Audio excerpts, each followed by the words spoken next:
The Lost Cryptids Conservatory, where we will shatter your reality to bring you closer to the truth.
All right, guys, welcome to another live show with the Lost Cryptids Conservatory.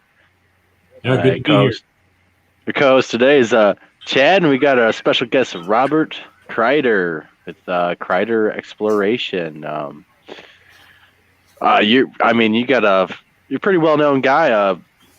You want to give a little bit of your background and kind of how you got started in all this? Well, I've been exposed to the unusual, what we call paranormal things, I guess, ever since I was born. I was kind of born into a lot of stories and family tales. And as far as the Bigfoot thing goes, even when I was 3-4 years old, we were going up into northern Canada and BC and on vacations and whatnot. And I was having things happen even then that were, I remember them being a wonder, like trees crashing and stuff like that. And when I was, and I guess that would have been like 68, 69.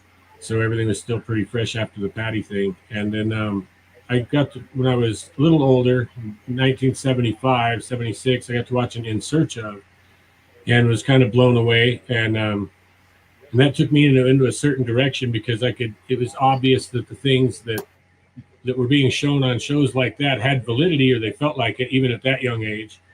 But we weren't hearing about it being taught, anything like that. And so there was obviously something else going on. And I grew up with that point of view and opinion the entire time.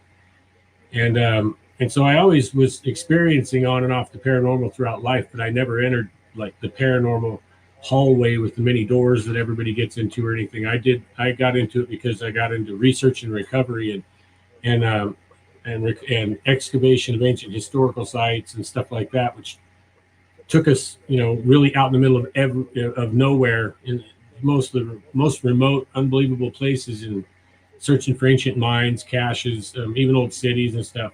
And so we got to experience a lot of activity that we couldn't explain. And of course, the Bigfoot enigma always kind of hung in there as part of that when you're in the high mountains and in super remote areas, even the desert, the high mesa desert regions and the high deserts and stuff, same thing. And so just to kick it on down the line. So in 2010, or by 2010, when we started to post our first information public, I had already videoed one in 1995 and spent quite a bit of time around one on a treasure site, about 8 months, actually. I was there living in a tent, and out of 8 years we worked the site, I was there 8 months continually one time. And he was there most every night. And so I got to really experience what they were like, what they did, how they acted, and all this stuff long before we ever hit the scene. And so when YouTube came out and started doing its thing, I actually got frustrated because I began to see there was some really good stuff early on, and then it just became flooded with a lot of the crap. Sasquatch eats ice cream on a quad and all this other stuff. And I thought, we've done all this high-end recovery work and investigation and research and develop methodologies for putting that research to use in the field. Screw that. Why don't we just flip around and apply this to the Bigfoot enigma, which has always been a huge interest to me since I've had experiences since I was young. And that's pretty well how we got started and got kicked into the disclosure part of it, showing the public, what we're doing on the backside. So, and then that went down the line into university studies and working with groups like that, I guess, because we had already done so much backdoor archaeology and things like this. We kind of had that being able to step over the fence aspect already from the privateer to the academia. So, and that got us where we are now, I guess. Yeah. Before we go into some of these encounters you've had, you even make your own kind of equipment and stuff too, don't you? Yeah, design and build our own stuff. Mm-hmm. Yeah, I do most of the R&D. That's pretty awesome. It's pretty awesome. We'll get into that too. Well, take us with your very first encounter, I guess, if you want to, and then your experience when you were filming it. Let's go into that. We're the first one we filmed. Yeah. Okay. I guess the first experience, really, what I understood what it was when I was 14, doing BMX bike up in Vancouver, Washington, on the edge of the Columbia River, and they had a bunch of big trails through the gullies and stuff. And I went down into a place alone one time where we always went, and we did this, go down to a deep gully and jump the other side and then come back through. And I did the same thing we always do. And I went down through the gully and jumped, and as soon as I got in the air, something screamed.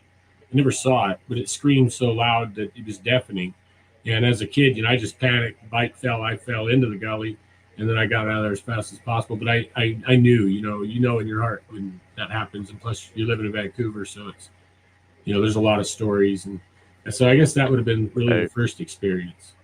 And then, after that, I guess the filming in '95 would have been probably the first real clear sighting, but we were both in full denial when we initially spotted it.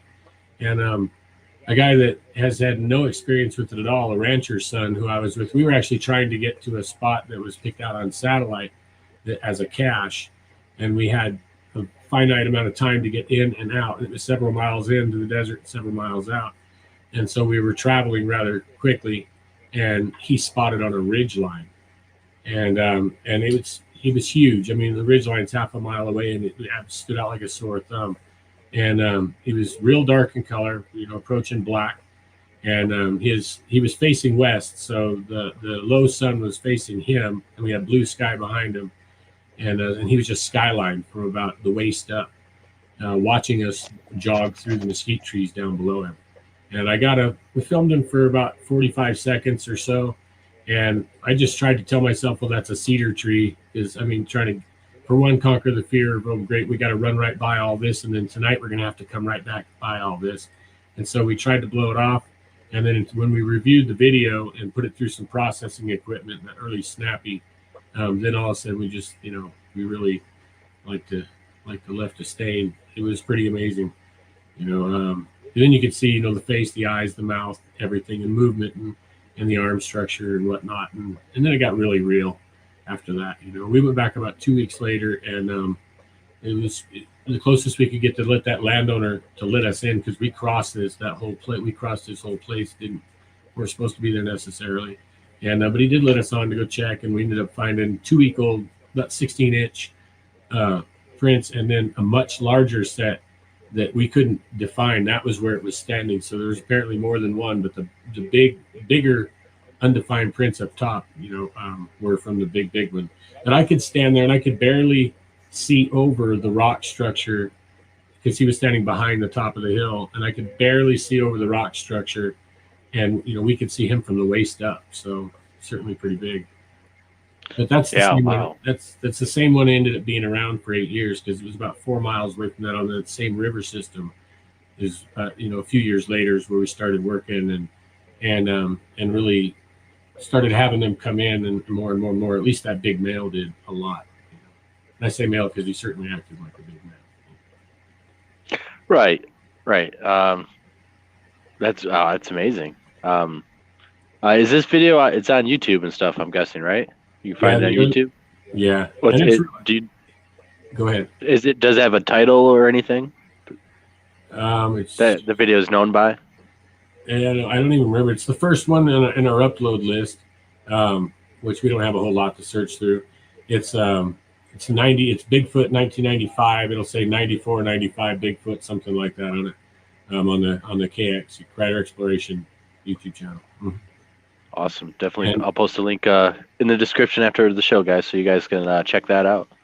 Yeah, and we used to have a full enhancement video, but somehow or another that got removed from the platform a few years ago. I have no idea how, and it did, had photo enhancement and a recall. So this is just a short clip.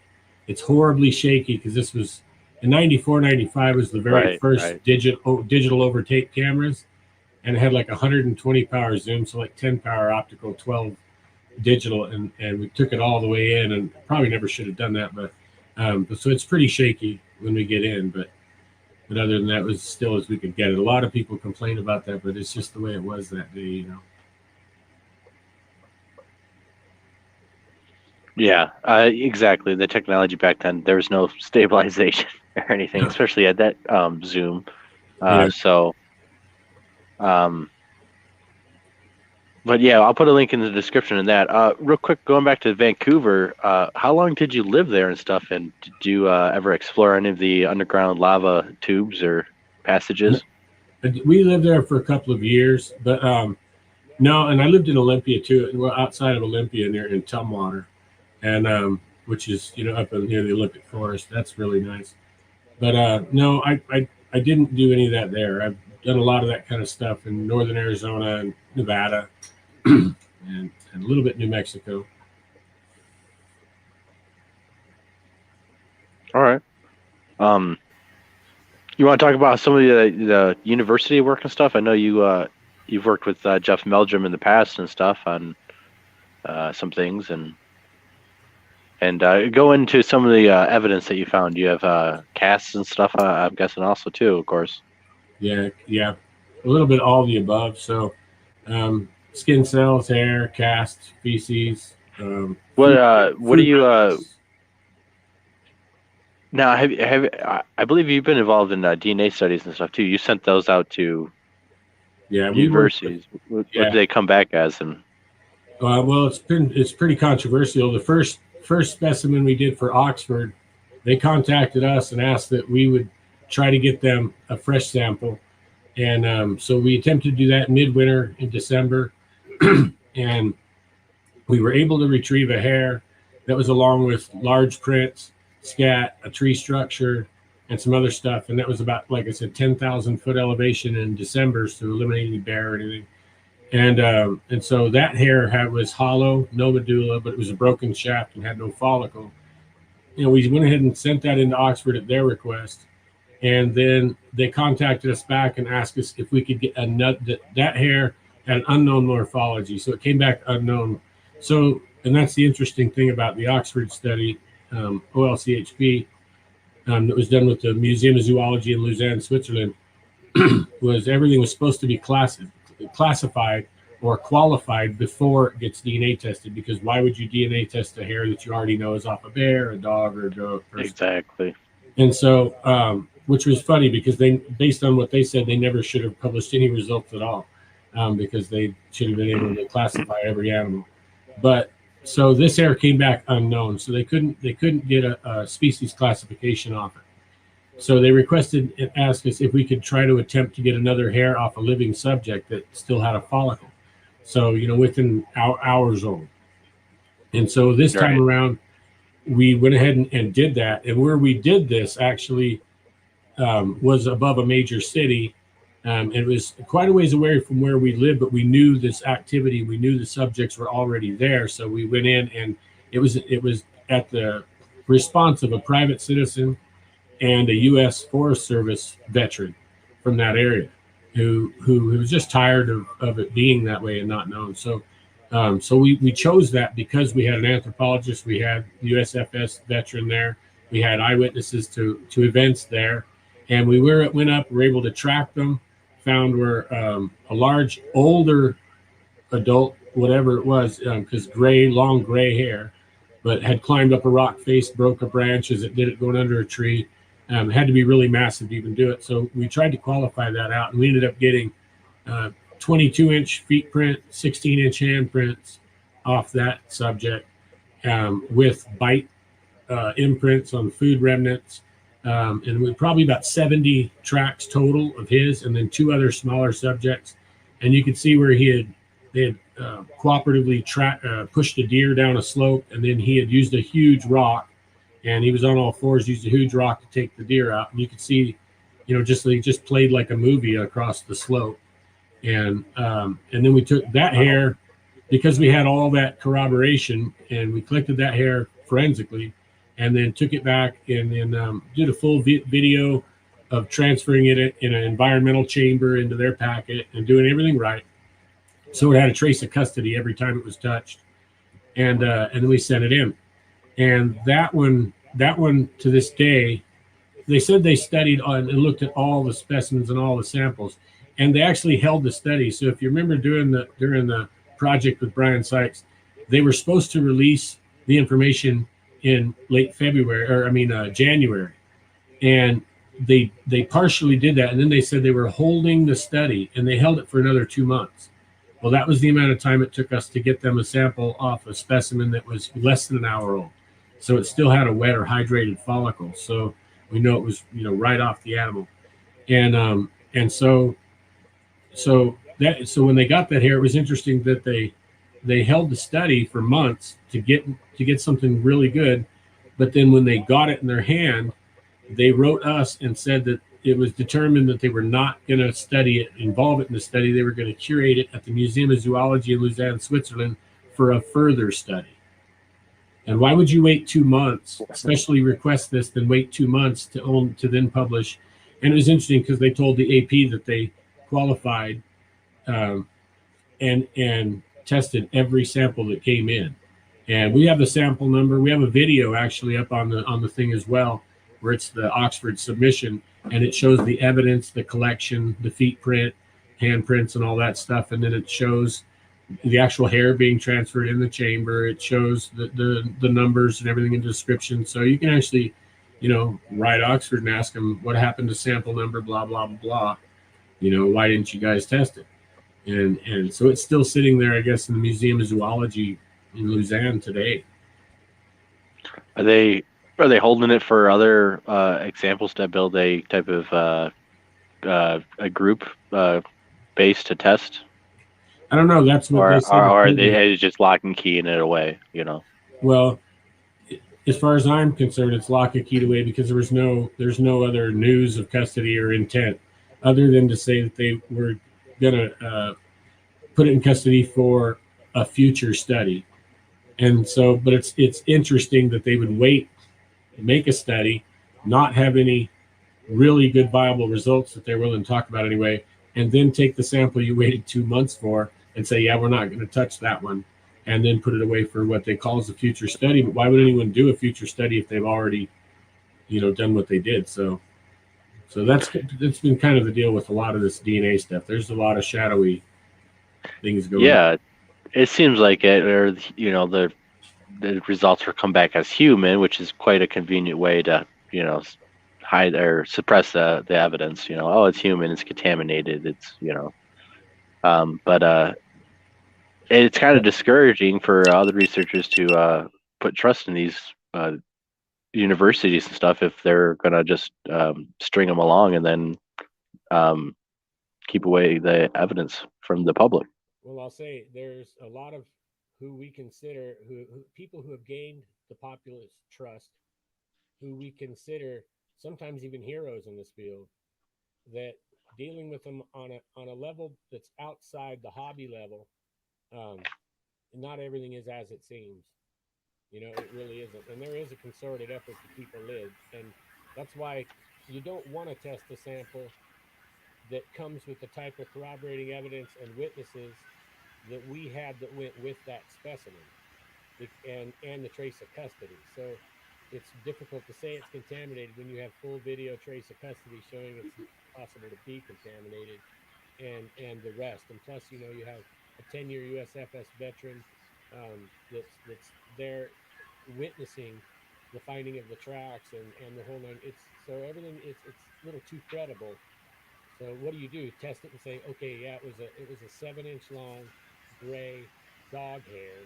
Let's or whatever they're going to call it, and and then say, but yet it came with 22-inch tracks, 16-inch handprints, bite imprints from a hominid type bite impression with teeth that were a half-inch wide. So it's in a bad spot. I got a question about the teeth impression. Did it have all the? Were you able to get all the teeth, or just some of the teeth? Did they have canines? Were they meat eater type teeth, or just plant eaters type of molars and stuff? The imprint looked a lot like yours and mine.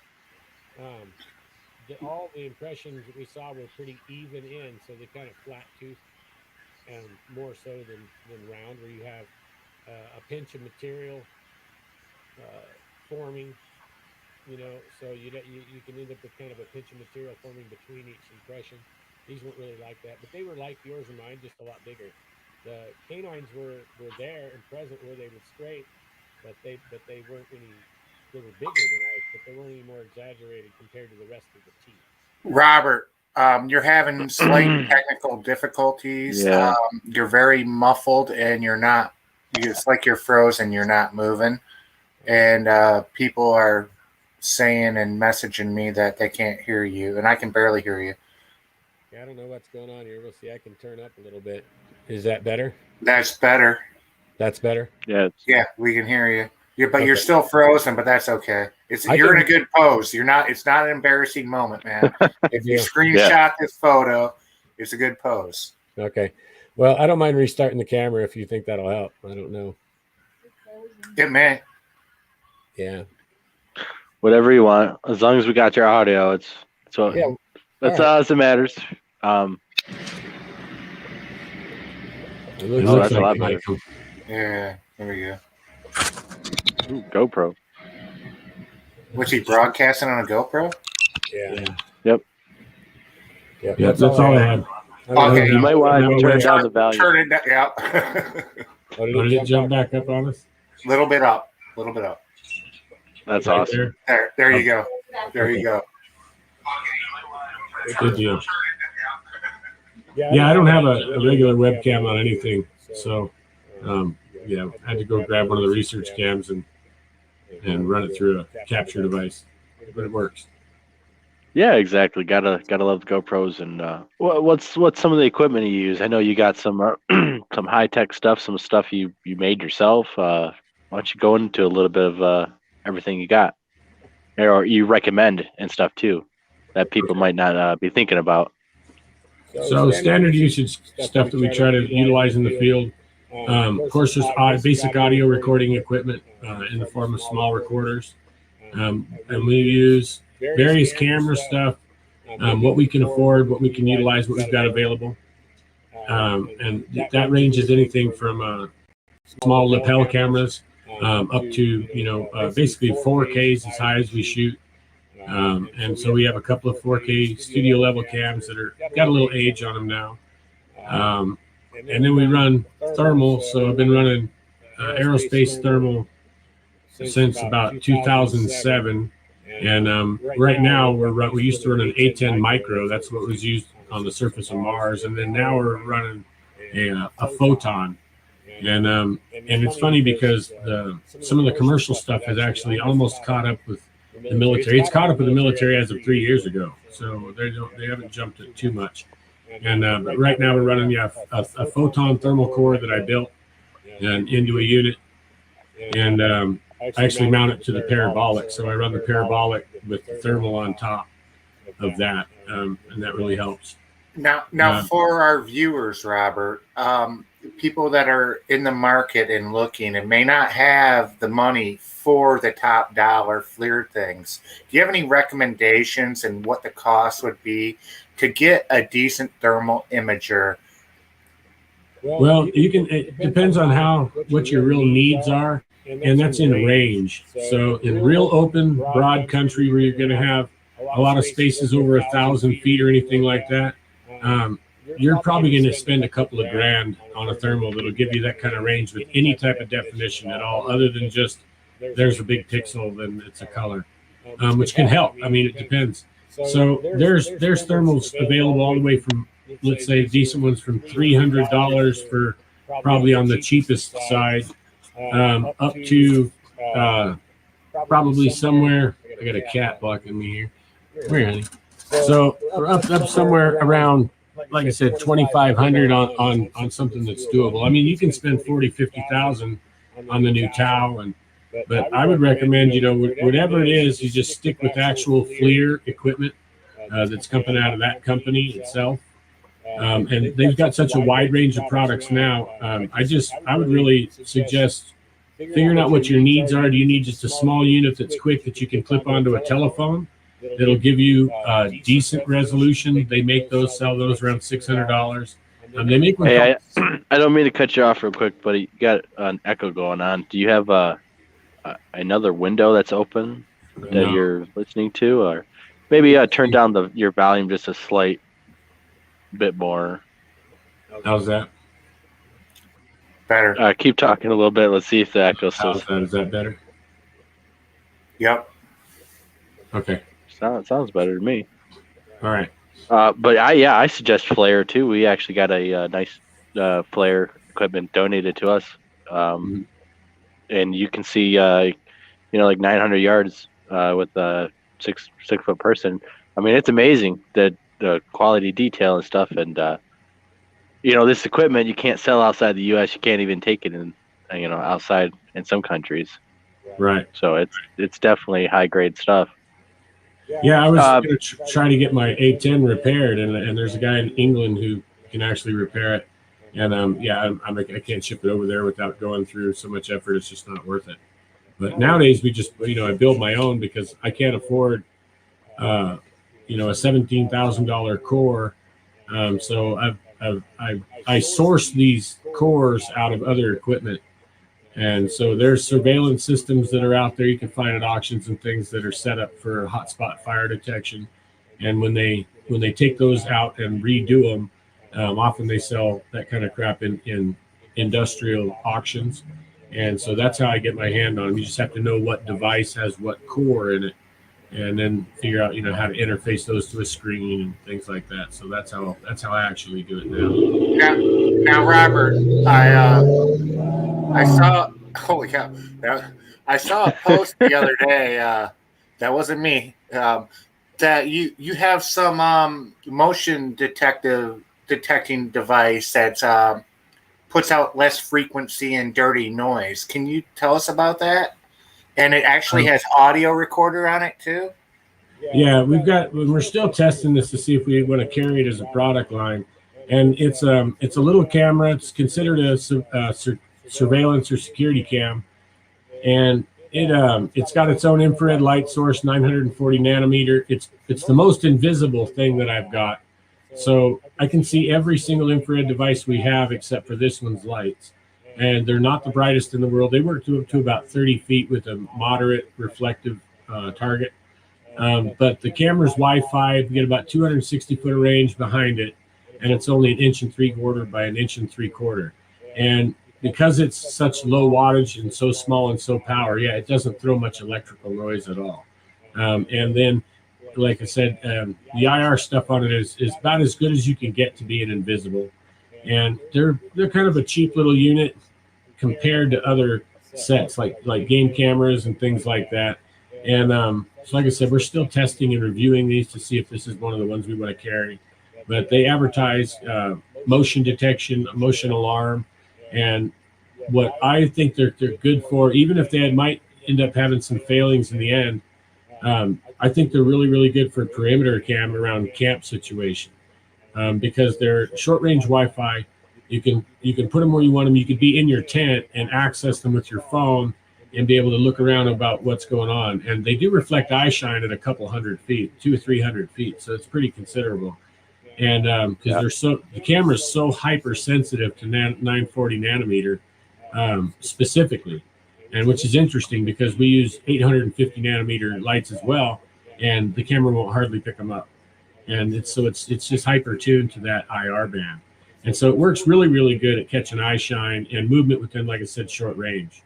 And so these are inexpensive enough, we want them to be, where we can park several of these around a base camp situation or a research area, and when you're there, then you can kind of have eyes on.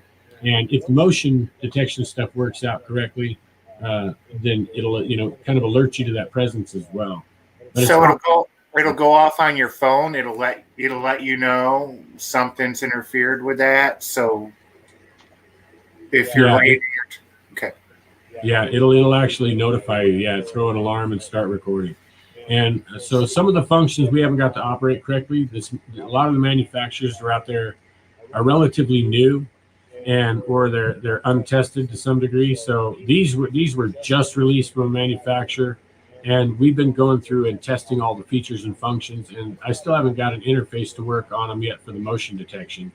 But they're, like I said, that's why we evaluate and test everything, and put it through the works first. So. Exactly, and that's amazing stuff that you've been working on and got going. And Flare, I think, especially the brand Flare technology, it's the best out there, and I think that technology is what's really going to help bring Bigfoot to the limelight. You can't hide from Flare, and there's no IR beam to see. So, do you think Sasquatch can see these IR beams? I know when me and Chad had experience with thermal, it seemed like the Sasquatch was still doing its thing, hiding and stuff, but I wouldn't say it knew we could see it at thermal, but it seemed like it knew we could almost see it a little bit. Right. Well, I know we've done enough testing with the game cams that even up to the 850 nanometer range, I think they can see them quite easily. I see the 500 to 850 nanometer range, but I don't see it well. But I can actually see the glow on the ground. If you don't use flashlights, which we almost never use flashlights, and we just don't turn anything on, and because it makes you then the center of everything. We like to try to fall off into the background as much as possible, and so I can see those, because once your eyes is fully adjusted like that, I can make out that red glow. And then, one time we even had one. I was telling Chad this a while ago. We even had one trigger the camera twice, and on the second time, the first time you don't see anything, and on the second time, right about the end of the take, a big handful of snow comes flying into the frame about 30-40 feet off from the camera, and it's like, wait a second, it's throwing it into the glow. It's throwing it in front of this camera. How in the world does it know? And this is, again, like December, high mountains, real remote, 2-3 in the morning on the cam. And someone's out there messing with the camera, and then it never triggered again after that. I mean, not a bird, nothing. And we put it there because we had 17-inch tracks as a walkway in there. But it just goes to show, camera well camouflaged everything, So the camera is obviously, they're quick to notice whatever. They certainly notice what's in their environment with game cams and such. So and if somebody's taken the time to place a camera, it's just as likely that they're watching them place the camera. Or exactly. If you go into your living room and someone's been in your house, nothing even has to be moved, and someone's been in my house. You think, all right, this is weird. Or like someone's looking at you across the room thing, that intuition. Well, yep. It's hard to battle that with something that just lives by it every day, has no ego at all. It just trusts what it senses and goes with it. It's kind of like, how do you beat that? So you can get a human to lie to themselves and say, no, nobody was in here, but it just doesn't work.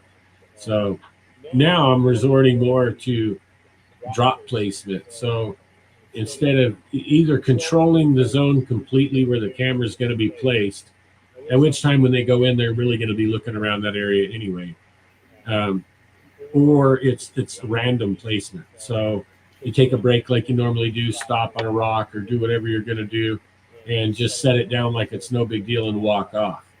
And so you don't take the attention and the time to align it or aim it or anything else. Do the best you can when you do the drop.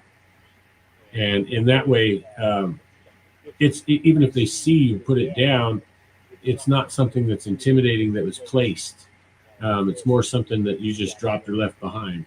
But that's why we're trying to focus on these little cameras now, because we want to be able to get these in and set small without, by the time anything picks them out, I want them to already be visible by the time they pick them out.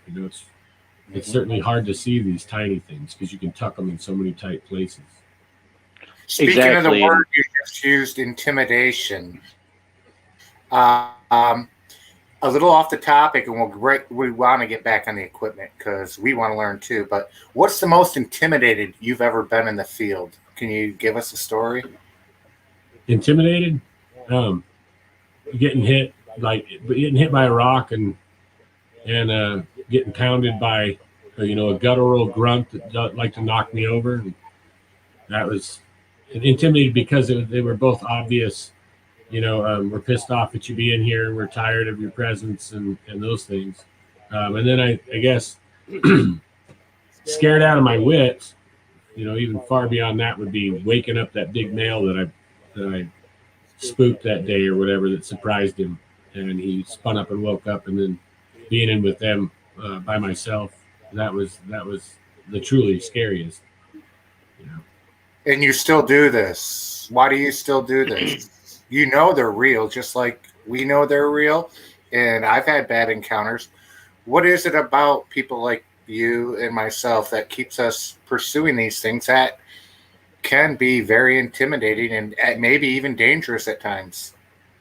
Well, I can only speak for myself, and you might agree, but sometimes you just end up being one of the marbles that gets tossed into the bag, and there you are.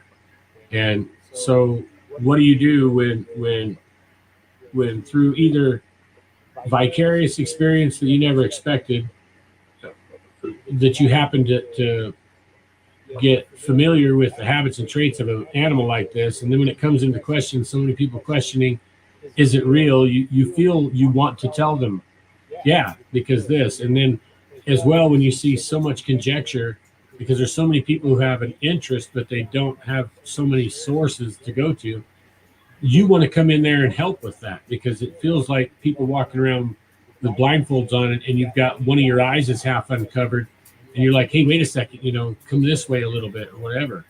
And so it's a combination of that drives it. And it's, of course, it comes from that childhood thing of being kind of pissed off we were being lied to, and the coolest things were the things that were always being hidden, or flipped around or messed with. And, so there's that as well. So that's where the motivation comes from, I guess. After being, I don't want to get in a situation where like I was with the big male. When we got hit by the rock, that was actually not really an aggressive thing. A young one did it. And it could have killed somebody, but I don't think that's what the intention was. I think that the younger one was just nervous and just did it. But, after having what I had happen with the big male actually did change me to some degree, because that was truly terrifying. I didn't know if I was going to make it back. I had no idea what. I actually thought I urinated myself. I couldn't stop. I had a hard time stopping myself from running, and so it was pretty traumatic staying there an hour and a half, hour and 40 minutes with them, and then to get grunted at and basically told get the hell out of here. So you'd think a person would probably quit, but at the same time, it's like there's always that. I guess there's always that 1 foot or 1 inch or 1 second of clear space. And if that exists, you're fine. And no matter what's happening in the world. So you could be in the fastest race car in the world. As long as you miss the wall by 1 inch, you're good. You're 100% good as long as you miss it by 1 inch. And so there's that point to where you want answers yourself. You want them because no one else will tell you. You get tired of the people walking around looking for answers when you happen to be a person that those answers have fallen in your lap, and then there's that other side where I guess it's a little bit of that, downhill skier, the whatever, X game personality, to where as long as you're clear, you're going to make it. It's worth it. So. Yeah. It's a little bit of fun, like everything, adrenaline rush, it's an adventure. and especially when you go out there with a good group of people, your friends and stuff, it'd be a good time. Especially when you start having stuff happening, it's kind of a verification of why you continue to do things. Especially if you have a little bit of a stretch where nothing happens, no activity happens. I know, especially with people just starting out, to get discouraged because they go such long periods without anything happening. But that's kind of the name of the game, unless you get to a good viable spot, or you have you just get lucky, which is what I think happens a lot. Aren't some people you just considered, excuse my word or whatever, a shit magnet, right? Yeah. They just happen to be the one everything falls on them. It's not like most of these people don't ask for a lot of the strangest experiences and even most glorious. They don't ask for those, and a lot of things that make people famous or whatever are people that never wanted that. They never asked for that. It just happened to them, and they were the ones that were there, and maybe even were there next time and the next time too, and that becomes something special. So I think that it almost feels like, I guess it's like having the family unit in the location we have one. They can't really go too many places. If we want to research them, they either have to completely leave the area, or we're going to get to experience, where they defecate and where their tracks are and where they're sleeping and killing food and digging rodents. And we're going to get to experience that. And so what do you do when you have that set upon you? Don't you tend to feel like it's a responsibility at that point? When you see so many questions, you begin to feel like it's a responsibility at some point that, okay, here it is. And I'm the one this was plopped in my lap. And I just happen to be the guy who so-and-so told, and this is that. And I saw this, and now we've seen that. And so I think that's a lot of it too. It's like, how can you stop? You almost feel bad, like you're letting people down, or you're letting the world down, or whatever, especially when it's something that people don't know. I have a question. In your opinion, for people that are just getting into Bigfoot, or people that have been into it for a short time, what, in your opinion, are the most important things to know?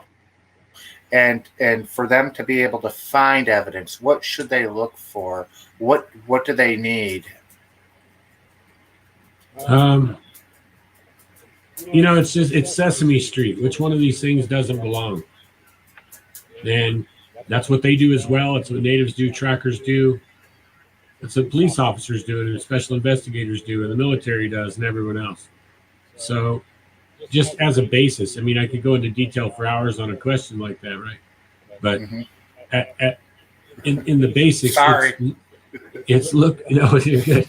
It's look for what doesn't fit, what doesn't belong, and then look for those things where they're most likely to be. You have to think from. It's like any animal. If you want to track an animal, no tracker that I know looks at an animal, no good one, like they're just an animal. Let's put it that way. So they look at them like people do that have favored pets, that they talk to their pet, they expect it to understand them. They expect a lot from those animals. Well, having that type of an attitude, of course, is probably primary. And then it's logic. It says, if I'm an animal that's like that, what would I do?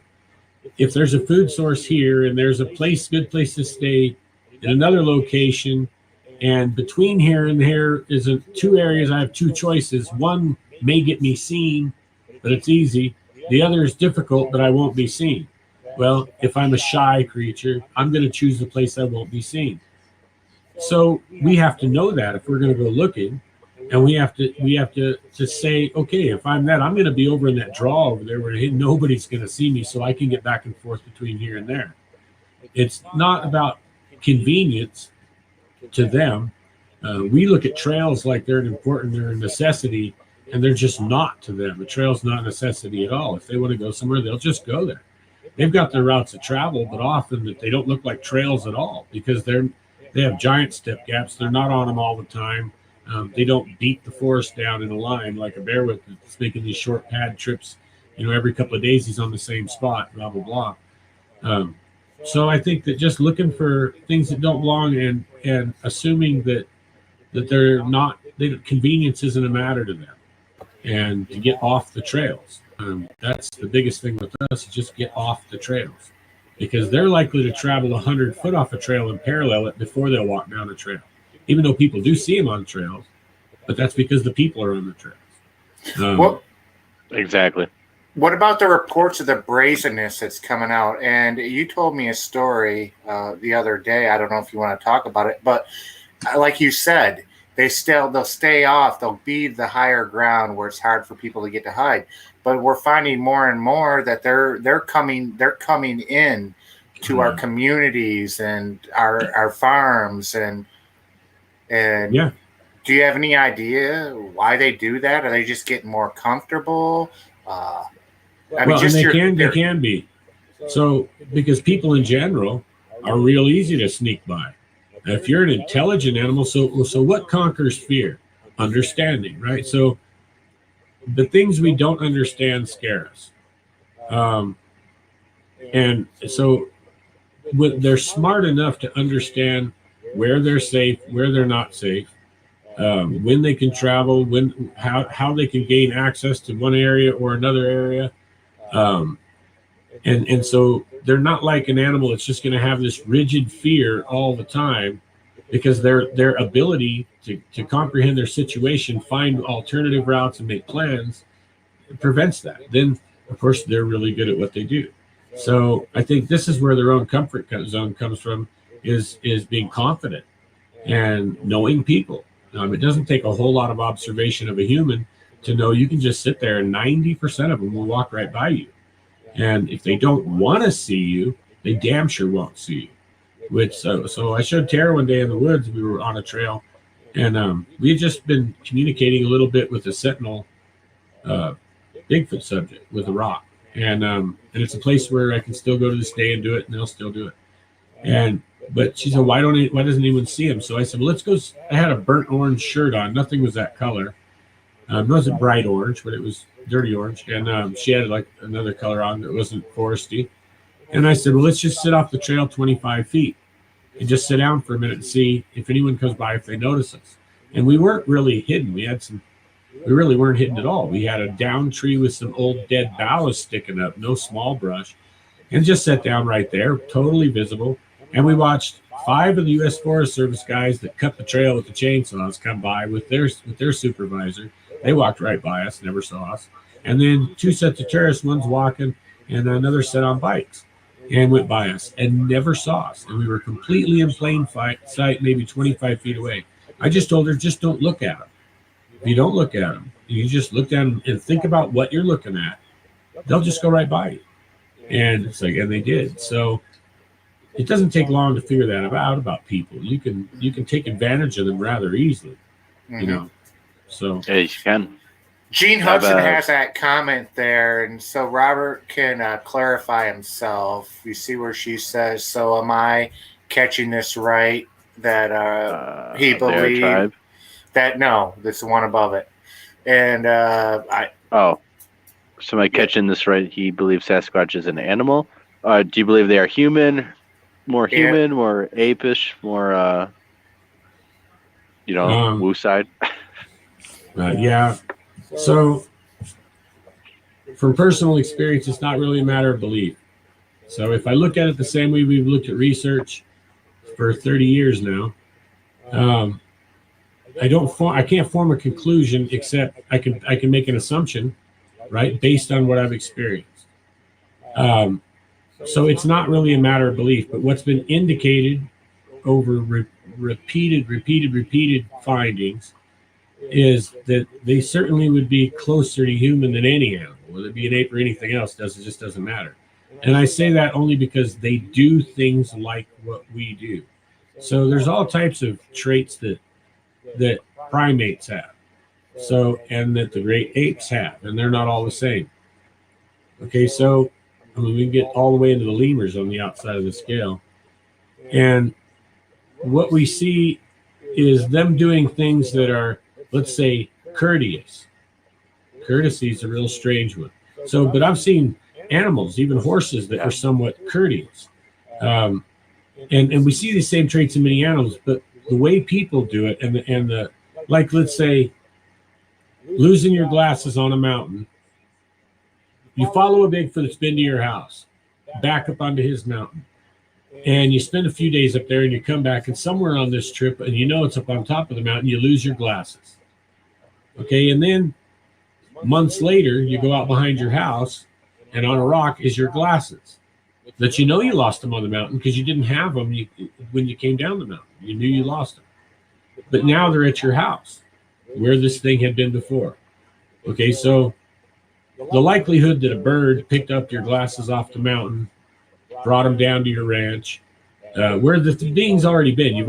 He's already been there. You've already followed him home. Now he knows where you're at.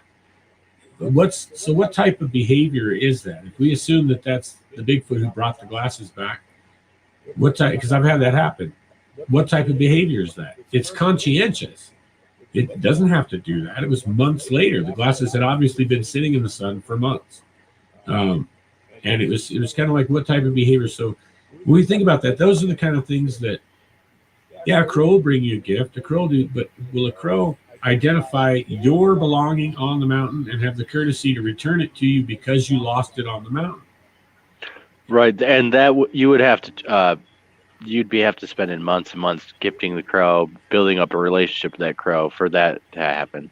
You know, Yeah, you have to build, you have to gain a trust of a crow for it to start bringing you stuff.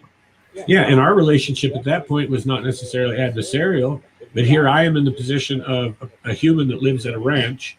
He's been raiding the oats and messing with the horse feed and stuff like this, banging on the house. I follow him back up to his mountain, and he's still nice enough to bring my glasses back. It's you know, they have a brain, they think. And is that What do communication saying, "Hey, I know you followed me. Here's your glasses." Right.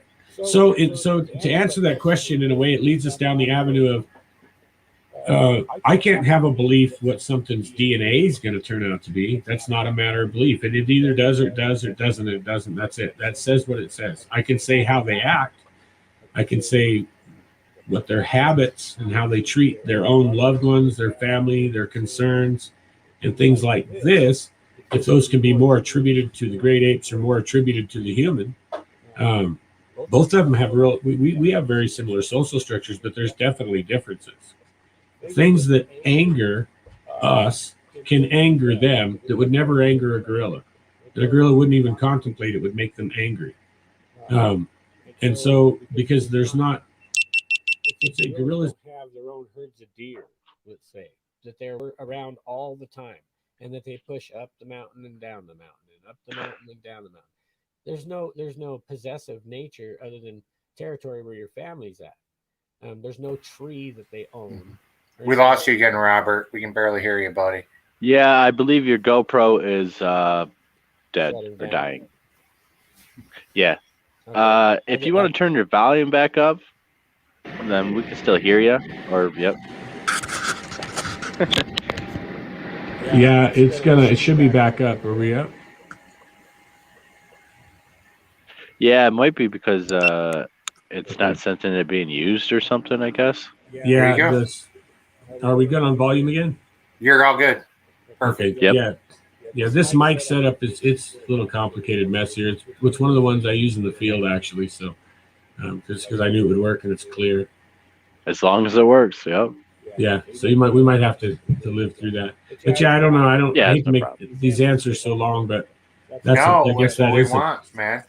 And I guess that is a big one. And I'm just saying from what I've experienced, yeah, I would definitely have to say that what they do, where they go, how they act, how the young act, how the old act about the young, we can see it, their tracks tell a story and it's huge.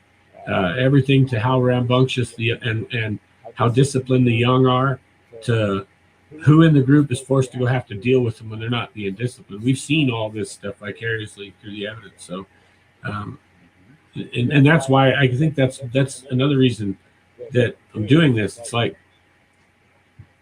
it feels like I'm trying to go contact a tribe.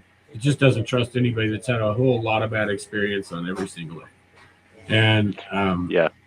And you almost want to go make reparations with them in a really, really weird way. So it's like, hey, I want to show you that not all humans are idiots or jerks, So there's a bit of that too.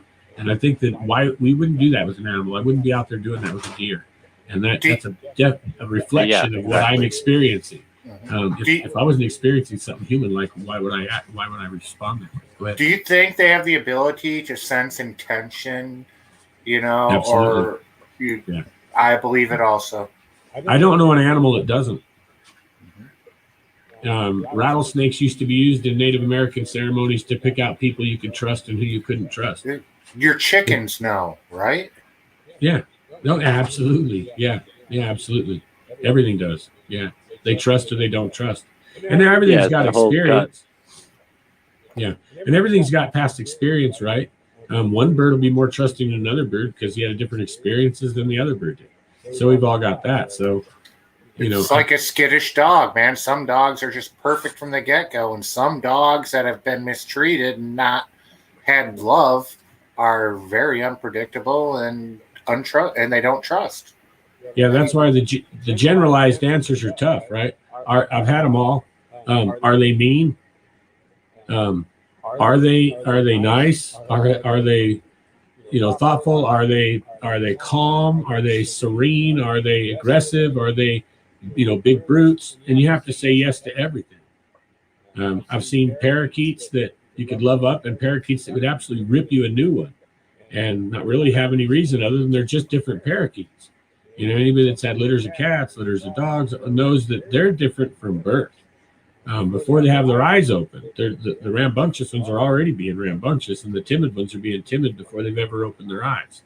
And so we all have personalities. And then I guess in the higher forms of intelligence, the more not just personalities you're going to have, but twists in personalities.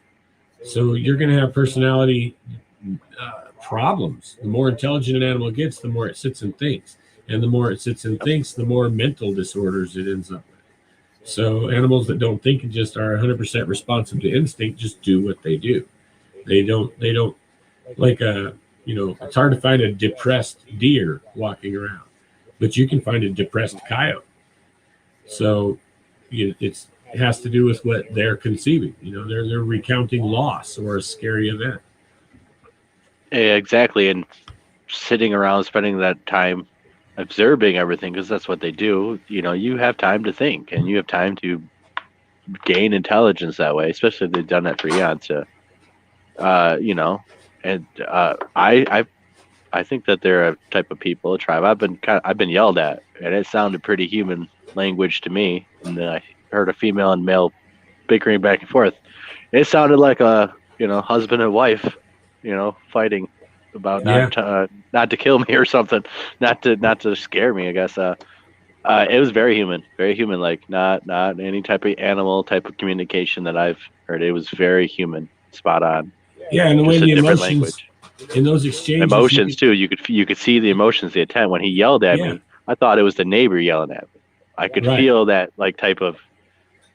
You felt like a person, a man. If you felt the intent, like, hey, knock it off. What are you doing? Not animal at all. Right. And that's the way I used to explain it to people. They'd say, well, how does it feel to be around one? I'd say, well, do you know how it feels when you're in high school and let's say you're the freshman and the senior football player walks by and they're intimidating to you, whether there's a reason for it to be intimidating or not. They feel like a big thing. Why does he feel like any difference? Not just your sight or whatever, it's your knowledge of them. And I say that being around them, even if you don't see them, feels bigger. It feels just like a person, just more, like a lot more. Yeah. Like no man that scares me at all anymore. And it's just the way it is because of the comparison of how damn scary these things are. And it's not like they have a reason to be. It's how scared we are of them. And it's like something internally inside us lets us know that, hey, it's just like a dog when they smell them. It's like, hey, this isn't something whatsoever you have any ground with whatsoever. You are completely outclassed. So, and I think we just know that. Yeah, I think they recognize that we're scared of them for sure, but and that makes us dangerous to them because for generations, I'm sure that they've witnessed what we do to animals and other humans and the natives and the forest and everything around them. So I'm sure that they're just like, I can see why they don't want anything to do with us, but other cases, I can see why maybe they want to be curious and explore just exactly, because all humans are different, so I'm sure they're curious on different humans and That's Right. why a lot of people get different interactions. And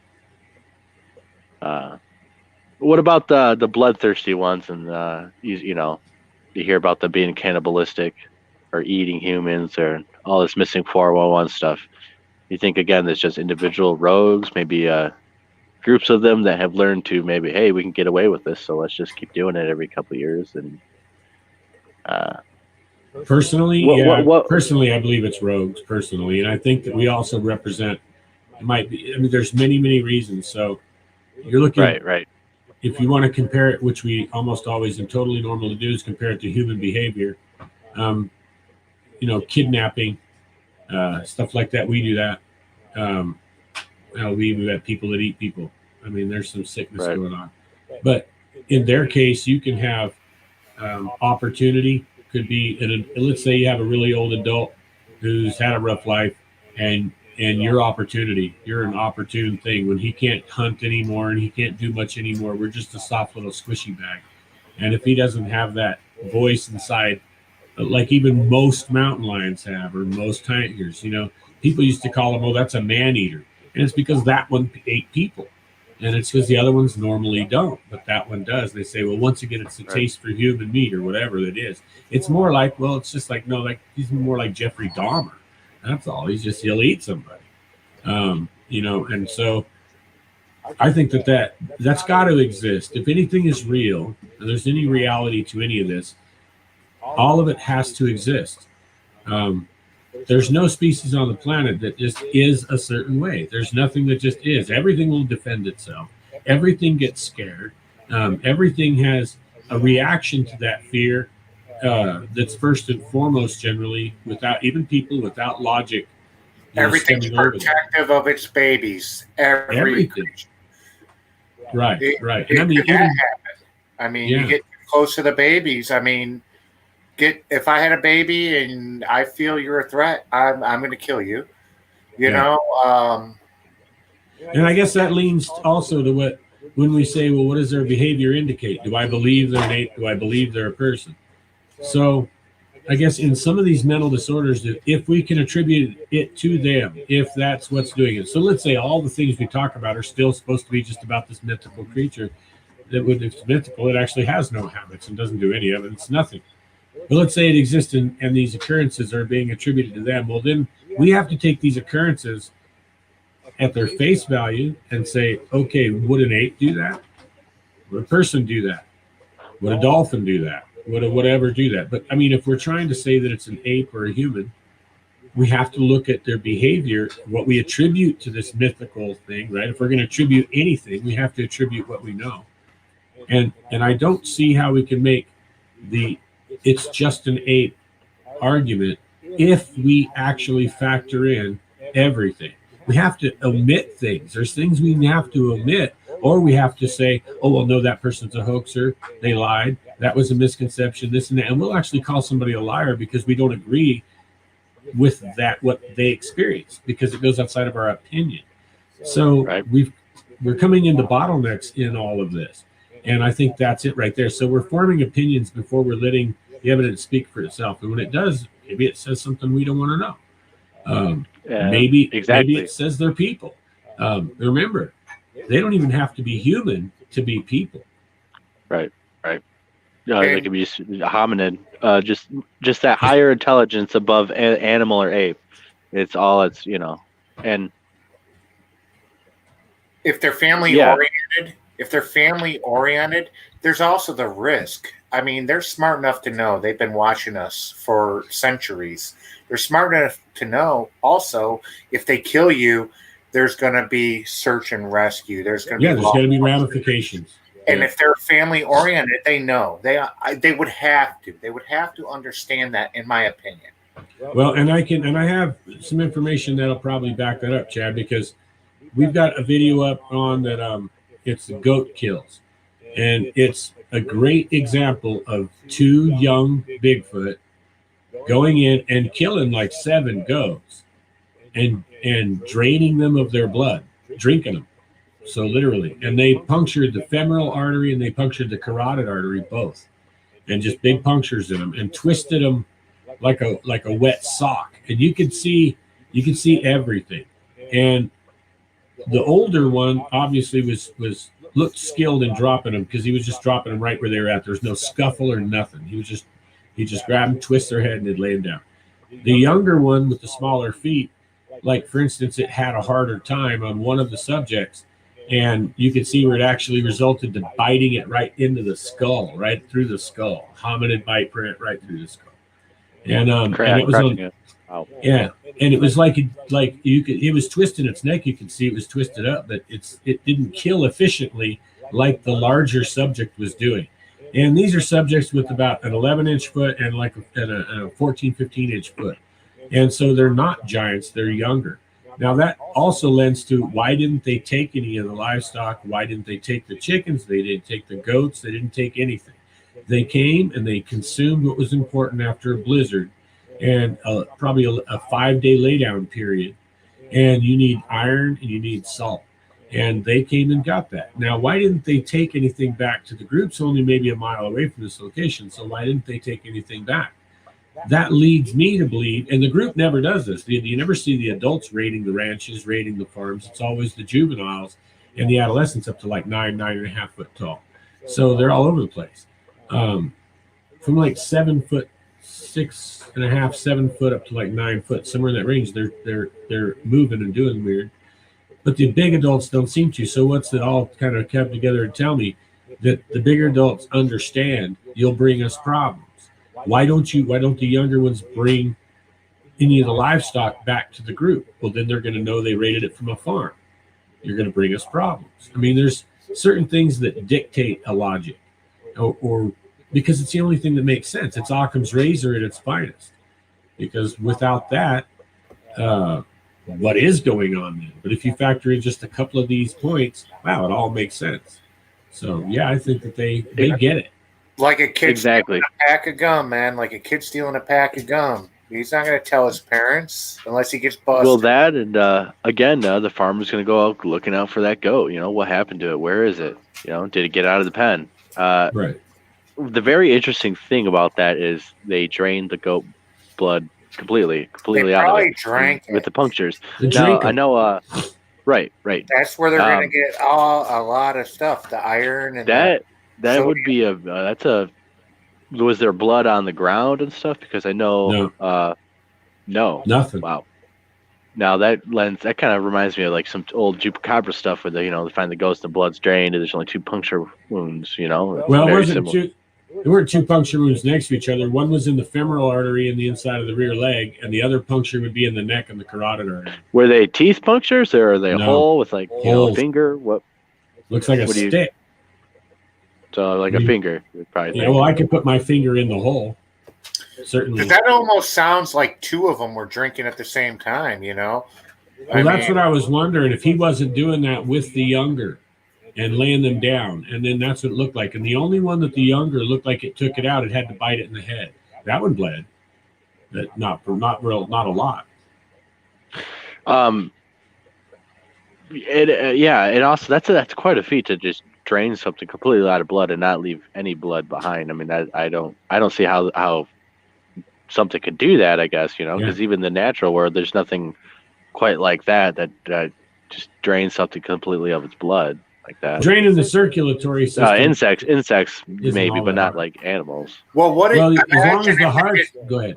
Imagine if they didn't totally kill it and it was still alive and its heart's beating and they punctured it. Why? Knowing it's going to die, but its heart's still beating. They're going to get way more blood to drink than if it's dead and they're trying to suck it out. They would have to keep it alive. Its heart would have to beat to circulate the blood for them to be able to get it. If it's dead, they're not going to get much. Right, and you're considering that the animal is bleeding to death. That's the cause. So if you disable an animal without causing its death, like wring its neck, break its neck and stuff, but you're not actually killed it, but now it's paralyzed and sits there, and probably in shock and out. You could just prick it and then do it. And that's the same thing that some tribes do in Africa when they bloodlet their cattle. They just pick the jugular and then catch it in a bowl, and then they use that to bathe in, to drink and everything else. It's the same type of situation. I think that the size the size of these animals, and we don't know if like, let's say when the heart stops pumping, the animal doesn't bleed much anymore anyway, because there's nothing forcing it through the circulatory system.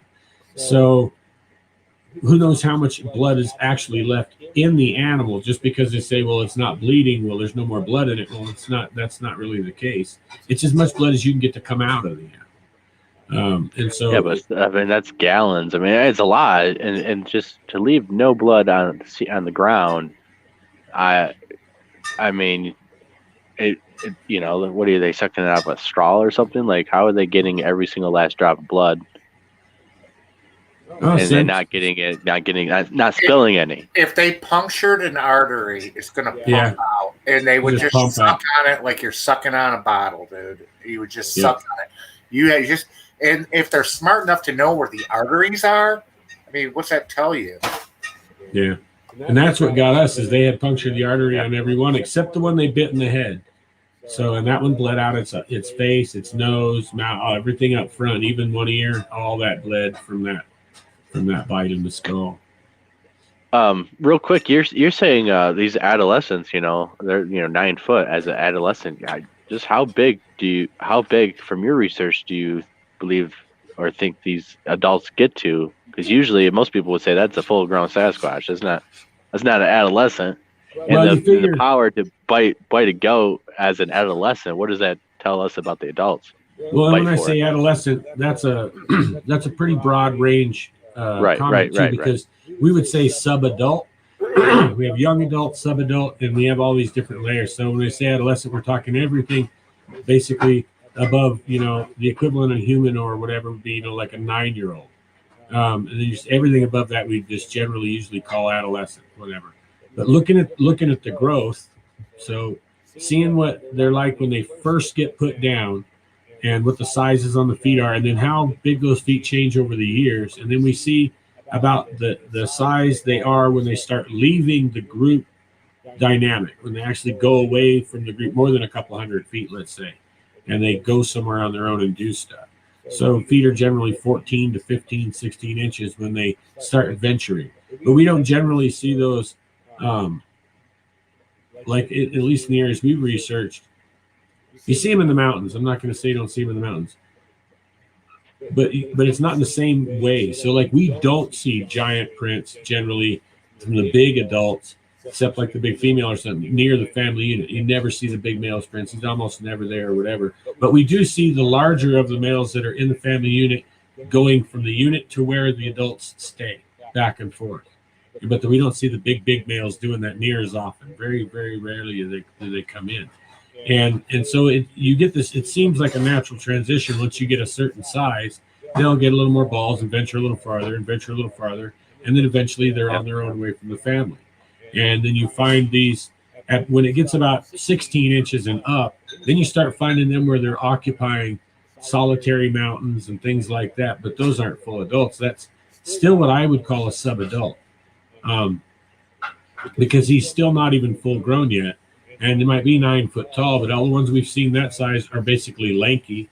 They don't look like they've grown into their bodies yet, and up to about that point. And then it seems like there's a big slowing somewhere around in there, and they start to max out. And some get bigger and some don't. But I think that most of what is witnessed is the kids.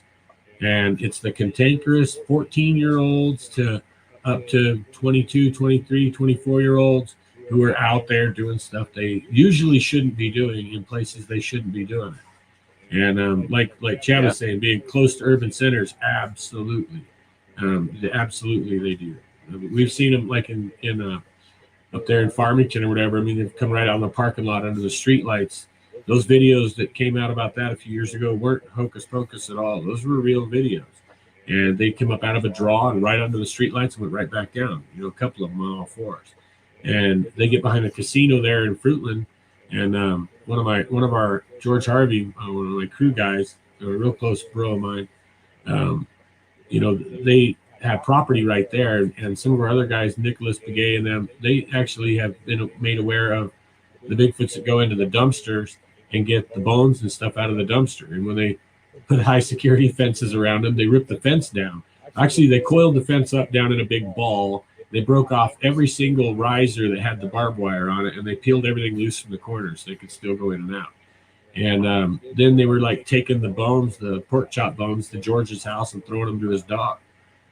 So that's why I say, as far as behavior goes, where do you want to classify them? Sure, bears go to the dumpsters, but they don't take a bone and then go give it to some guy's dog that's, a quarter mile down the way so they can walk back and forth and the dog's not barking at them. Exactly. And a bear, I believe in California, has learned the same trick and has been documented on film, basically giving the dog a deer leg. The dog doesn't bark and the bear's able to raid the trash.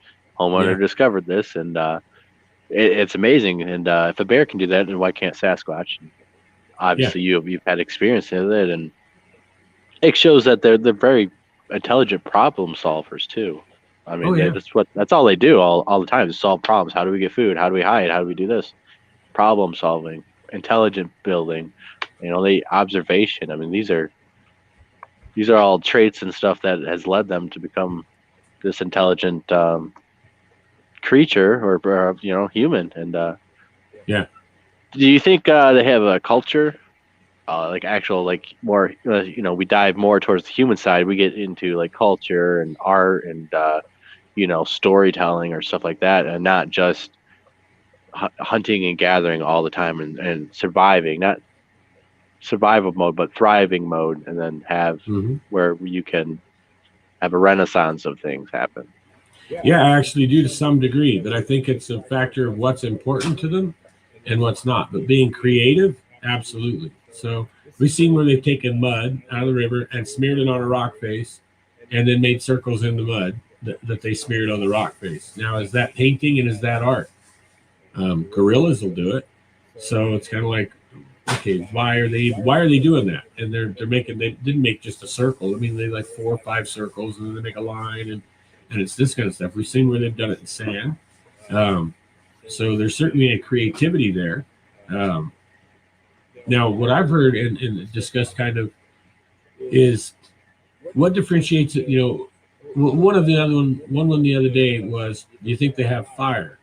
And well, if they're human-like or they've been around this long and they're this close to the human, whatnot, even if there's some other relic hominid or whatever they might be, do you think they use fire? And then Mike, and it would be a sign of intelligence. Well, how smart is it to build a fire if you don't need a fire? So, right. If we build a fire because we die of exposure. We build a fire because raw foods will make us sick.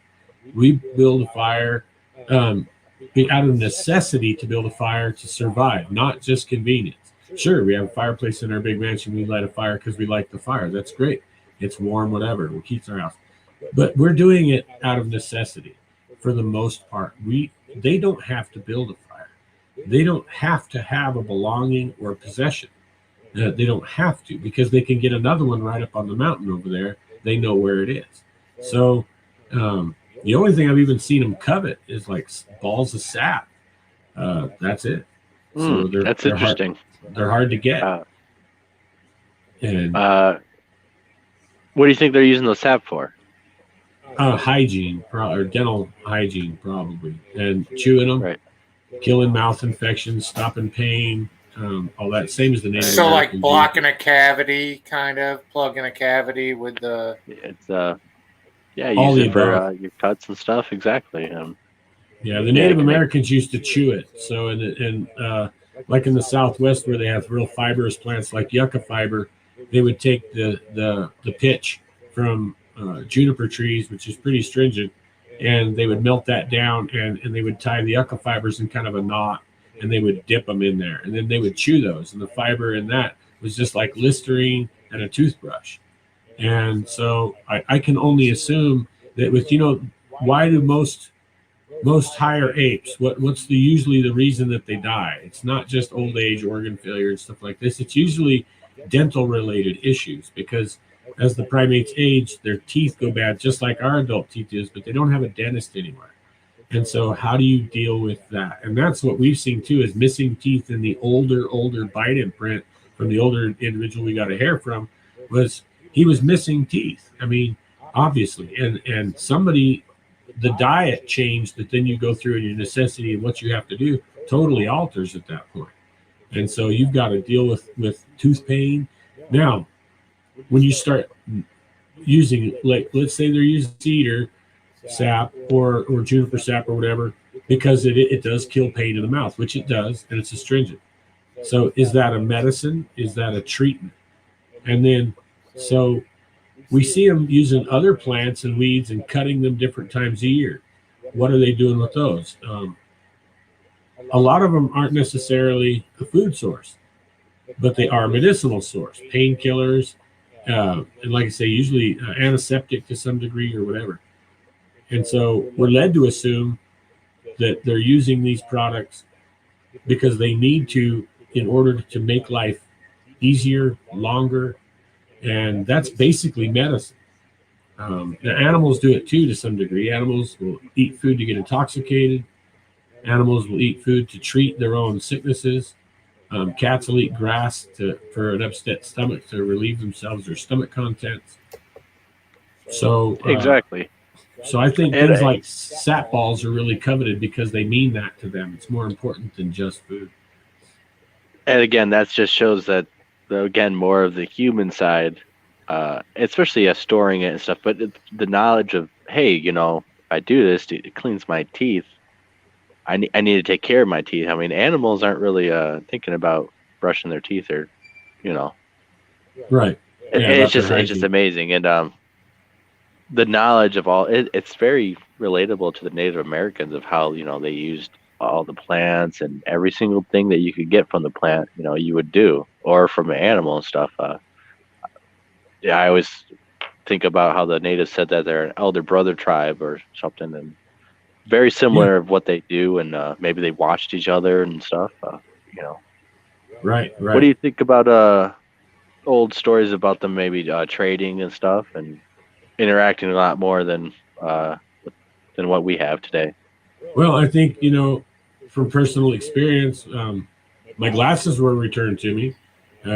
So that would, if you can have something out of courtesy or being conscientious, I think the trade is right there. I mean, absolutely.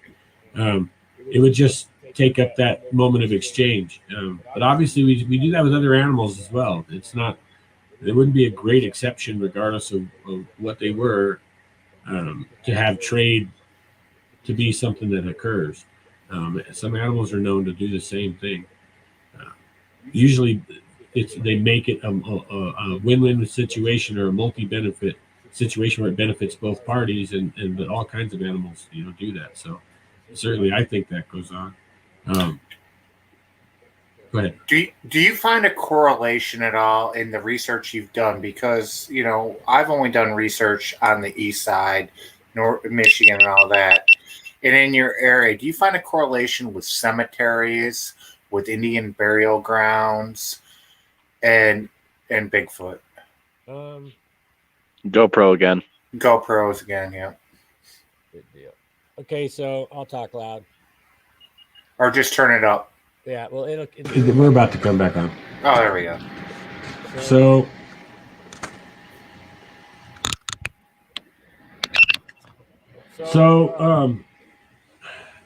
you know, not really, not indicated by the numbers, because it's like, so how often are people in graveyards? Where are old graveyards that people like to go? There could be a lot more reasons other than it being the graveyard per se, why there may be more activity or less activity around there, or why more or less activity why more or less activity would be noticed at these locations or during these times and things like that. So I don't know. I don't really research graveyards or whatever, but I mean, I've come across graveyards and stuff during research that are way out there or haven't been visited in 100 years or whatever, and been around a lot of that stuff. And I would see where a lot of those would have activity, but I think it was mainly because of where those graveyards were placed in that sense. I don't think the Bigfoots are attracted to people we bury in the ground. No, I don't think that. I mean, really, honestly. Now, Robert, we have areas that we find that have rock stacks. I mean, not like just like a couple rock stacks, like rock mounds. Yeah, more like And- mounds and stuff And in of varying places sizes where, and stuff. and in places where the farmers didn't put the rocks all the way up on the hill, they'd put them off the side. Now we find them where sometimes we find it where it's probably farmers or road crew, but we go up on giant hills loaded with trees and we find these things, and it makes no sense. Why would you dispose the rocks on the top of the hill? Well, Now- so Now, There- another part Go two, also part two. What type of equipment do you have so we don't disturb Indian burial grounds that we can do? Is there anything where we can try to find what's underneath them? Okay, go ahead, buddy. So as far as rock piles, so rock piles are one of the most common things humans have been doing for like 50,000 years. And Native Americans did it. The Mesoamericans did it. South Americans did it. There's a tremendous amount of reasons people pile up rocks. One of which, and what was done in what we think is a remote area that's no one's ever been here, which is usually just horse, because people used to be in every canyon across the United States at one time or another, whether they were native or they were explorers or they were miners or they were trappers. And we see everything from trapping areas and territories to mining areas and claims to trail markers and rites of passage to markers where there may be a valley, a campsite, protected water, or anything else. So there's tens of thousands of reasons that people have made rock stacks in the past. And that is because up until only very, very recently have we had established routes of travel. So when you need to go somewhere, you don't walk around a mountain range like our highways do. You literally walk where it is as straight a line as you can to get there, because it's life or death generally trying to get anywhere when it's in nature and there's no infrastructure. So we're going to see rock stacks and piles everywhere. Now, there's also various reasons we do that. We do that not only to mark, to convey a message, we can do it to hide something or mark something in a way that no one else can read the message but us. Those are like the mounds and different geoglyphs and things like that that are made. I have to say also, and with mining claims, I've seen lots of people post pictures of mining claim monuments and in wonderment to what the rock stack is and how did it get here. Now, until modern history, in order to even mark out a claim, you had to make a rock stack on every corner. And at one time, the only reason to be in the Americas was to mine, all the way back to as far as Spain goes. Now, during the industrialization of America, the largest form of industrialization wasn't logging and things, it was mining. And so everywhere that people were trying to find mineral, stake a claim so they could get a homestead. So these things are everywhere. So the vertical stacks that we see that are 3-4 foot tall, 90% of those are going to be minor survey marks of one type or another, whether it be from the Aztecs who did them, the early Spanish and the Jesuit priests, later Europeans, and then of course modern miners all the way up until present day. You still do the same thing. The only thing now is you're supposed to take a can and put your claim sheet and number in it and put it inside the stack, and then that marks your claim. Yeah, I believe that too, and I think it'll, hopefully some of these are Native American stuff.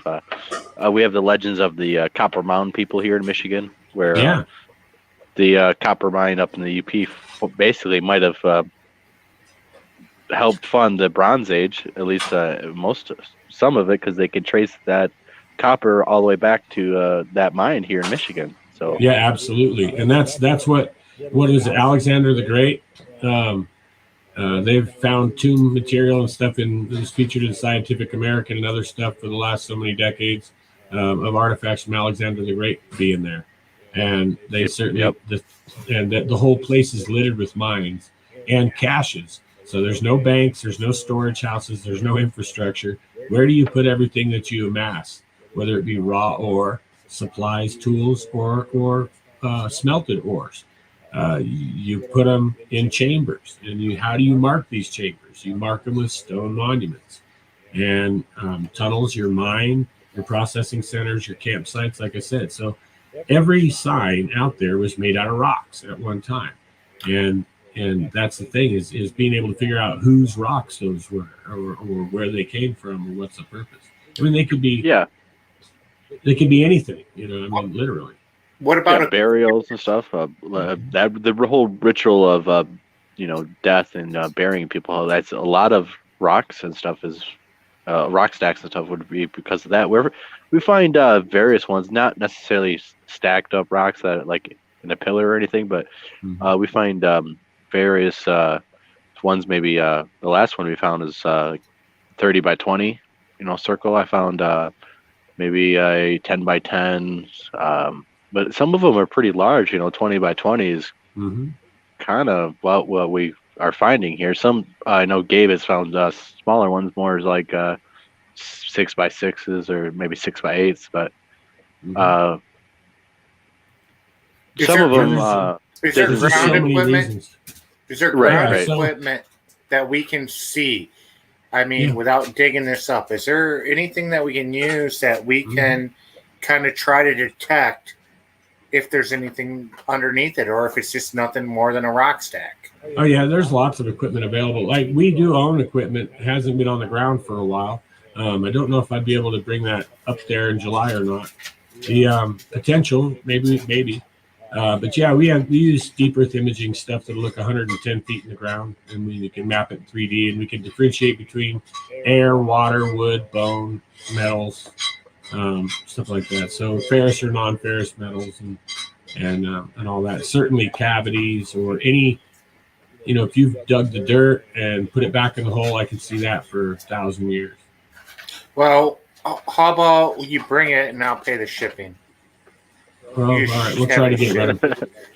Yeah, it's been more of an interface issue with computer and programs from Germany issue. So that's what we've been up against now. So every time that you update a computer or do anything, they want to charge you $600 for a key code to reopen the program. So we're sitting on it for a little while. I mean, you wouldn't believe how they profit from this equipment. It's ridiculous, but yeah, we'll try that. Oh, it's just like my girlfriend. She has to every year now. She's an accountant and does bookkeeping and business stuff for people. Every year now, she has to rebuy the things and pay. Used to be in the day you could buy Office and you had it. No, now you have to pay every year for it. I know what you're saying, Robert. Yeah. Well, if you don't have to do anything to your computer, it's good to go. But with their system, regardless, if you do any changes, you do even some updates, and then the keys won't work. So when you say interfacing and stuff, say you got a thermal and stuff, and you try to plug it into a computer, and it doesn't read and stuff. How would you go about trying to interface with that piece of equipment and trying to make it so you can do other things with it? Well, you mean a thermal in particular? Yeah, like maybe a thermal imager and stuff, or because you're saying you build your own equipment and stuff. So how would the average Joe go about maybe just trying to interface and get into diving deeper into technology like that? Yeah, certainly one of the easiest ways is to find a device that uses it, that has its own screen. Let's say maybe the type of search and rescue FLIR that the firefighters use, things like that. Find those used, pull them apart. The cores are hardly ever bad. It's generally the board. Those are replaceable. Most of the time, most of those at auctions work. You just take them apart, take everything out of them, and either mop your own case together. It could be out of cardboard, but just to get rid of this giant bulky apparatus that they sell. But you're left with still a thermal core, a board that runs a small screen, and a power pack, and that's really what you're looking at. So most of the thermal cores will do standoff AV out. So most of them will have wires that if you put power in, you're going to get AV out. You might have 20 wires on that board, but one of those is just going to be an AV wire. So that's all you need to set up to a monitor in or something like that. So if you can get your hands on any of these units that have a core, then you can go find by doing search and be creative and ask questions, look at forums. You can find what wires do what, and then you just basically wire it straight in and use any monitor or any screen you want to. And so you put voltage to the thermal, and it's going to give you a video signal out. Generally, that's how simple they are. So all the control features and functions and everything on them, those are all, a lot of them are needed depending on the screen. Some screens inherently have a certain brightness, and you may get a unit that internally has been tuned down because it was too bright on the screen that they produced it with. And so in that case, you have to go on these forums and figure out a way to go in there and change the settings on the camera. And in order to do that, then you'd have to build an interface like a USB. And there are ways to do that as well. It's every camera, every core is different on how to connect to them and stuff. So. Okay, so but it is obviously possible, to build your own thermals and stuff. So that might be a probably a cheaper way to go for you guys out there. Might be a little harder to do it yourself, but also, it might be worth it. So yeah, that's awesome. You can get a raw thermal core. Well, I mean, I tried the last ones I saw, but they were gone quick. The cheapest I've ever seen, like for the photons, around $1,700 for the core. They sell used up to 17,000, and they're new. They're 20-something thousand. And but like I said, you can find these things inside of systems that need to report a thermal report. So in the industry, sometimes they have thermal cameras in the industrial centers, or all security cameras have a thermal core in them. And that's what they're running because they want to see thermal changes on the plant. Well, when they sell these things, they're in batch lots at these auctions. You can end up getting the same core for $200-300. So when you're talking that, a used core is worth, let's say, over 10 grand, when you can get that core for that, you can afford then to go talk to people, buy the parts and everything to build your interface, and you're going to end up with this tremendous piece of equipment for pennies on the dollar, basically. Wow. Yeah, that's something that maybe people need to look into and stuff. That's awesome. And I'd be happy to help. People can contact me. I'd be happy to help with what I can. You all hear that, everybody? Robert Kryder. Yeah. Add him. Follow Kryder Exploration. Yeah, throw out some links. Yeah, follow him. How do people get to you? Where to go?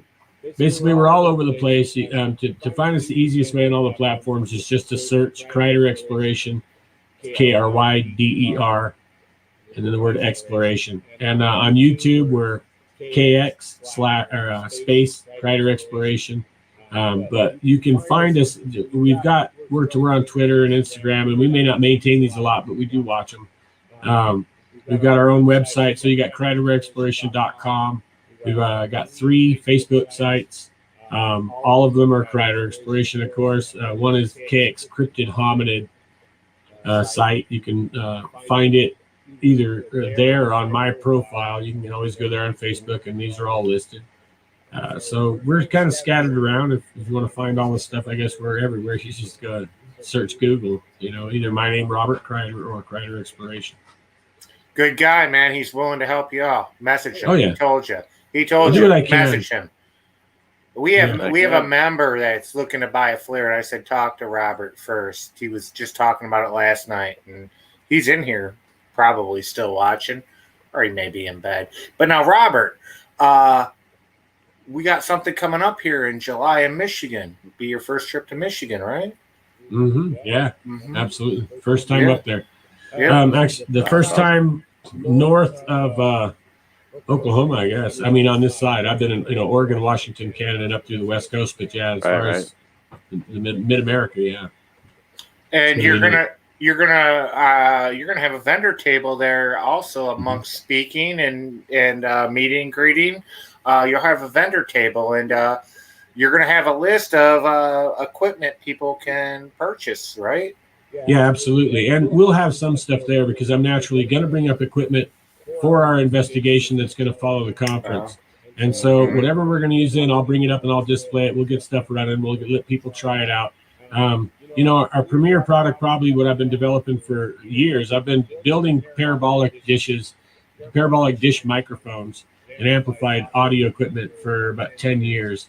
And over the last 2 years, we've refined a design that we don't just feel it's superior, it's measured superior to just about everything else out there you're going to grab. And we put it in a price range, tried to where we're certainly not going to get rich off it, what it takes to make them, but it's a mid price point, low to mid. So when you go search out like a good parabolic unit, you're going to end up with either junk and it's $28 to $60, $70 for this really kid toy, or you're going to pay $280, $300 for something that's literally not much better than that, but it's durable and heavy and whatnot.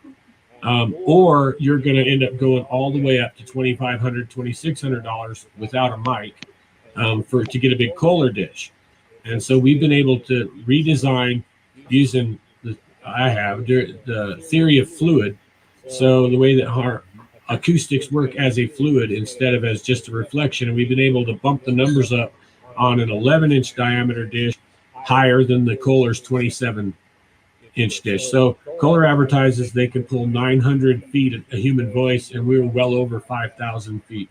So I think Boyd Omer, a good buddy of mine, BFRO researcher, he's got a unit, and he does a lot of field reporting for me to get our stats. And they were able to listen to a flute player at their camp with a handheld flute, not real loud or anything, at 2 miles. And that's it's 5 to 10 times greater than a Kohler that's twice its size. And we can get these out the door instead of 2,500 without a mic. We're getting them out the door for around 600, 650 or something for the latest models. And that includes a two-channel mixer, preamp, the same mic I'm talking through right now. Actually, is a Ceramonic setup, amazing equipment. That comes bring us with one, the unit. Robert. So, yeah, I'll bring one. We'll buy it. Oh, you want your one own? that Okay. we can buy? Yeah, one we'll buy. Yeah, I'll Bring get us that one. together. Yep. And so right now we're transitioning from an aluminum mainframe to a full 3D printed mainframe. So all the parts are 3D printed now. I have the dishes injection molded out of polycarbonate, and they have pros and cons. You cannot break them regardless of how cold you get them. It doesn't matter. You're not going to break the dish itself. But to get that flexibility, they can get altered in shape. Let's say you pack them in a pack or whatever, and they smash for a day. If you warm them up, set them on a flat table, they'll go back to normal shape because they're actually extruded. They're not blow molded. And so that does pretty well. But that is a pro and con. You could end up with a lopsided dish for the weekend if you've smashed it or whatever. Not that it would hurt it. Now, Robert, not to for beginning researchers, it's not bad to go spend $30 to $50 as a beginning researcher with no money, because the parabolic mic you can get for $30 to $50 actually works. It doesn't work as good, but it definitely amplifies sound. Correct? Well, that's what we have. We have a bunch of the $50, $60 ones with our group, and we use them, and they do work. Things you won't hear with your own ears, you will hear with them. Yeah. And we've actually, so for that alternative, we actually have a recorder that will do about the same thing as what those parabolics do, but 360 degrees, and a handheld recorder. How much is that? We were getting around $80 to $90 for them. And I've actually, when we first started selling them, we were getting around $110 for them. I want one of them too. Okay, well, I can bring them up. And we've actually worked with the manufacturer. They are made in China, I'll tell you that. But it's because I can't find anything like that made anywhere else. And so, they just changed the firmware for me, and they sent me a program to be able to open the units, change the firmware, so that now we have 7 levels of voice activation. We have 7 levels of mic gain. We have all the things we want, and then nothing we don't want. We don't have a bunch of crazy noise reduction because we want to hear it. But they're extremely clear. And then we've got another one we just tried from the same company that's actually has kind of a little high-end buzz on the mic. And they're great, and then these recorders are all metal bodies. They're solid. They feel like a little brick. They're all made out of a zinc alloy, and they allow live monitoring with headphones. So you can use them as a hearing aid or like a parabolic. And so, but the ability, what the V35 is the best, and that one, we could probably get rid of them for around $90. Um, we try to go on sale. We might have them for 80 or whatever. And but those I would recommend to anybody, because what I've been able to pick up with them has really blown my mind, and the clarity in them blows my mind. And they all are 20 hertz to 20 kilohertz. They don't have a low end cutoff on the sound. So if you want to record infrasound, it'll actually, you still record sound all the way to 0 hertz. They just list full range of human hearing. So we can record infrasound with them all the way up through 20 kilohertz. And most of the handheld recorders out there, they top out anywhere from 5,500 up to, or maybe 16 or 14, 16, which is way up there. But if you want to hear everything and you want to hear it the way nature represents it, you got to have that full range. And so we're able to catch these real low guttural grunts and stuff that almost no one gets with recording equipment. Certainly not on a camera or on a phone. They don't have the mics that are capable of picking that up. But yeah, even these little recorders do. So I'll definitely let you know about that. And some of this stuff we do have listed on KryderExploration.com. We've got a store in that website, and we've never advertised it. We don't push it a lot, but you can see some of these products in there. The only thing is, like on the parabolic setup, we're actually advancing it, so it's probably not going to show up the same. It's a newer design than the one we have pictured there and things like that. But awesome. That's fantastic. And he's a real guys. He's a real deal. And it's tested, proven equipment. He knows what he's exactly. doing. Sorry, I didn't mean to. Mm-hmm. You stepping on? No, it's awesome. You can. And we get to have him with us for a whole week. To yeah, I'm stepping. Yeah, the Bigfoot conference. We're throwing, the Michigan Bigfoot conference here in July 17th. It's going to be a 11-hour event. We're doing. We have a lot of speakers. We posted some flyers out, some videos already. I'm sure you guys hopefully have seen those in some groups.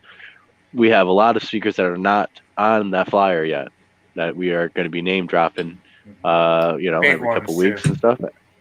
Yeah, big ones. And Robert is a big one himself. And it's going to be a fantastic, huge lineup that you guys don't want to miss. You definitely want to get the chance to come out, talk to us, talk to them, and see evidence. We have vendor tables there. There's actually a bar in the hotel. There's restaurants and stuff, and 11-hour event. So your tickets and stuff's good all day long. You can come back. We're gonna have spray cup periods and stuff for dinner and stuff like that. And come back, and as the night goes on, we're gonna be doing a little trivia and stuff like that, and having a good time. And so don't want to miss that. July 17th, 2021. And we're also going to have a Dewey Lake Monster Conference again. It's a little town west of Kalamazoo, Michigan. Dowagiac. Yep, Dowagiac. It's a little west of that, too. But we'll be throwing that, too. And it'll be another great event with some great local speakers there, too. So definitely want to make sure to go to these both awesome events. And these are full multimedia events, correct? We're going to have video presentation or slide presentation and audio. Yeah. We have everything. We're at a 3-star hotel with a 5-star conference center, and we rented the whole thing. Excellent. Yeah. Well, that'll give me a chance to really show some. One of our members.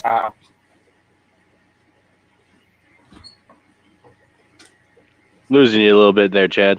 So we're not really hearing what you're saying. He's bringing his whole cast collection, and probably maybe third biggest in the world.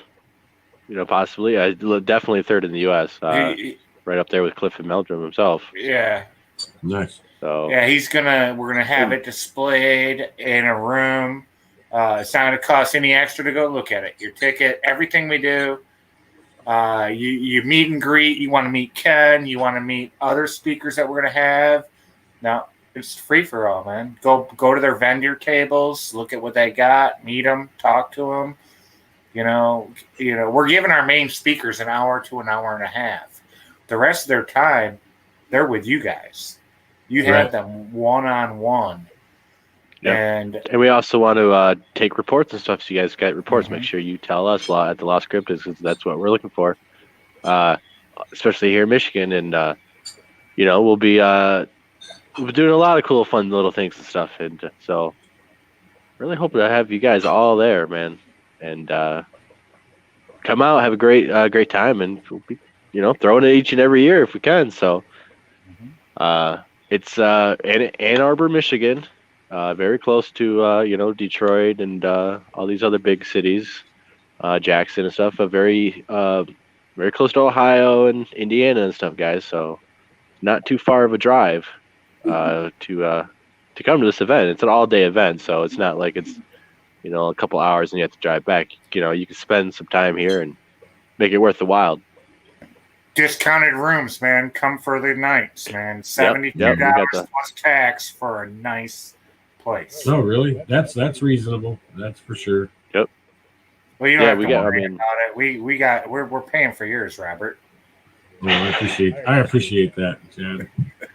and like, yeah, no, it's going to be great. I'm really looking forward to being able to share, what we found and what we do, and try to spread the word and help people as much as possible in gaining their own.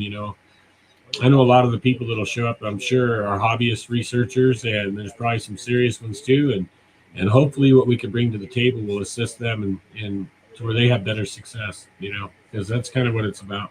That's one reason I would build the audio gear that I build. It's like I was requested to build one for someone else, and when I did it, it worked so well that we went from there. But what I want to do is I want to hear what people record. I get frustrated by not being able to hear the quality or whatever. People say, "Oh man, we heard this amazing thing, but my phone didn't pick it up," or "We heard this amazing thing, but my recorder didn't pick it up," or you listen to it and it's so scratched out or it's so bad. And I really want to get the stuff in people's hands that get them good quality, good results. It's like the parabolic we've developed. You can focus it down to a 2-degree spot pattern. It's the only one in the world that'll do that.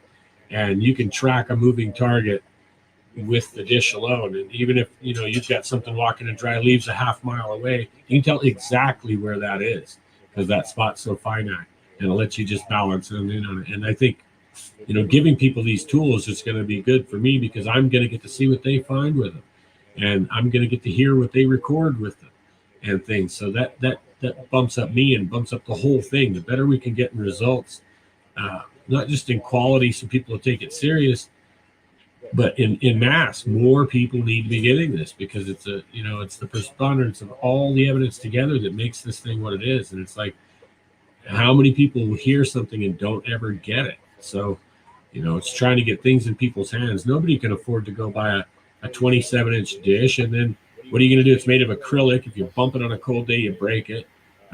It's 27 inches. You're going to lug that thing around the hills with you and try to keep it pristine or whatever. It's like, there has to be a solution there that lets you do that is convenience. I know that's the same old spiel or whatever. We're trying to get a product in your hands that is good for you. And most companies are doing it because it's good for them. And we certainly could, with our numbers and the way it's put together, we certainly could step up into this big realm, the money and the market's there. But that's not what we want. We want to get it into people's hands, and we want to hear the results, So. Yeah, Now, exactly. Bro Science had a comment, which I don't understand, for Robert. Do you see that there? What is that? Yeah, he needs to turn his camera back on. Again. Yeah. Robert, any evidence in the Jeremys? Jamaz? I don't know. That's what I don't understand. What's the Jamaz? Robert will probably know. I think he's talking about the Hamas. Okay. Yeah. So in the Hamas, actually, we've done a little bit of work up there, but I haven't done a whole lot of work up there. My buddy now, the guy who has the first edition of the parabolic stuff we put together, that's actually a place that he goes frequently, and that's where he did some of the first testing for the dish was in Hamas, and they were actually able to listen to a little bit of howling and things. When I've gone up there, we're working on movie projects, and then you get a little bit of time off and you just go run up basically in the canyon and hang out and listen what you can. I've never got to research a lot, but I've definitely heard audio coming out of there out of Jemez. And then all I've got to hear above us and record once was a real large stick knock up on top that echoed down, a couple of hits. But other than that, that's about all I know about Jemez. Do you believe it's actually a stick knock, or do you think they might be doing something else? I mean, it's kind of tongue pops and things like that, because nobody's witnessed them banging a stick on a tree. Oh no, and agreed. I agree. But if a car hits his brakes and squeeches his tires outside, I can pretty well identify that, and I can pretty well identify too. You can absolutely hear it, so you can tell if it's a tree that's standing or if it's a dead one that's laying over another log, or they all sound way different, So, no, it's pretty easy to discern when you're out there all the time. It's pretty easy to discern when you're hitting wood with wood or a rock with wood, or vice versa, or So we've heard rocks too, and I've even gotten a smacking contest on the Sandias once, and there was a bunch of gals there that I took up so they could hear this group. And they ended up chasing us out of there, but it started.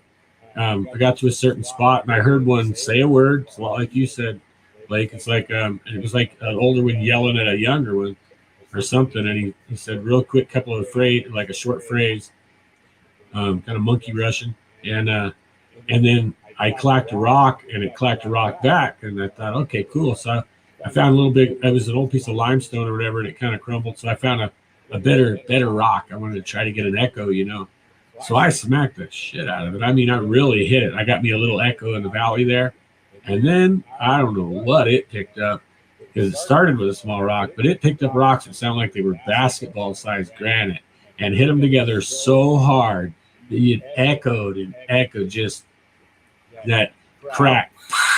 I mean, but he blew my doors off. It was almost like I did the bigger rock to show, hey, it's as big as I could do, and he did one so massive and so crazy and you could absolutely tell it was rock, but it was really intimidating. And then they moved in on us, and we had to leave.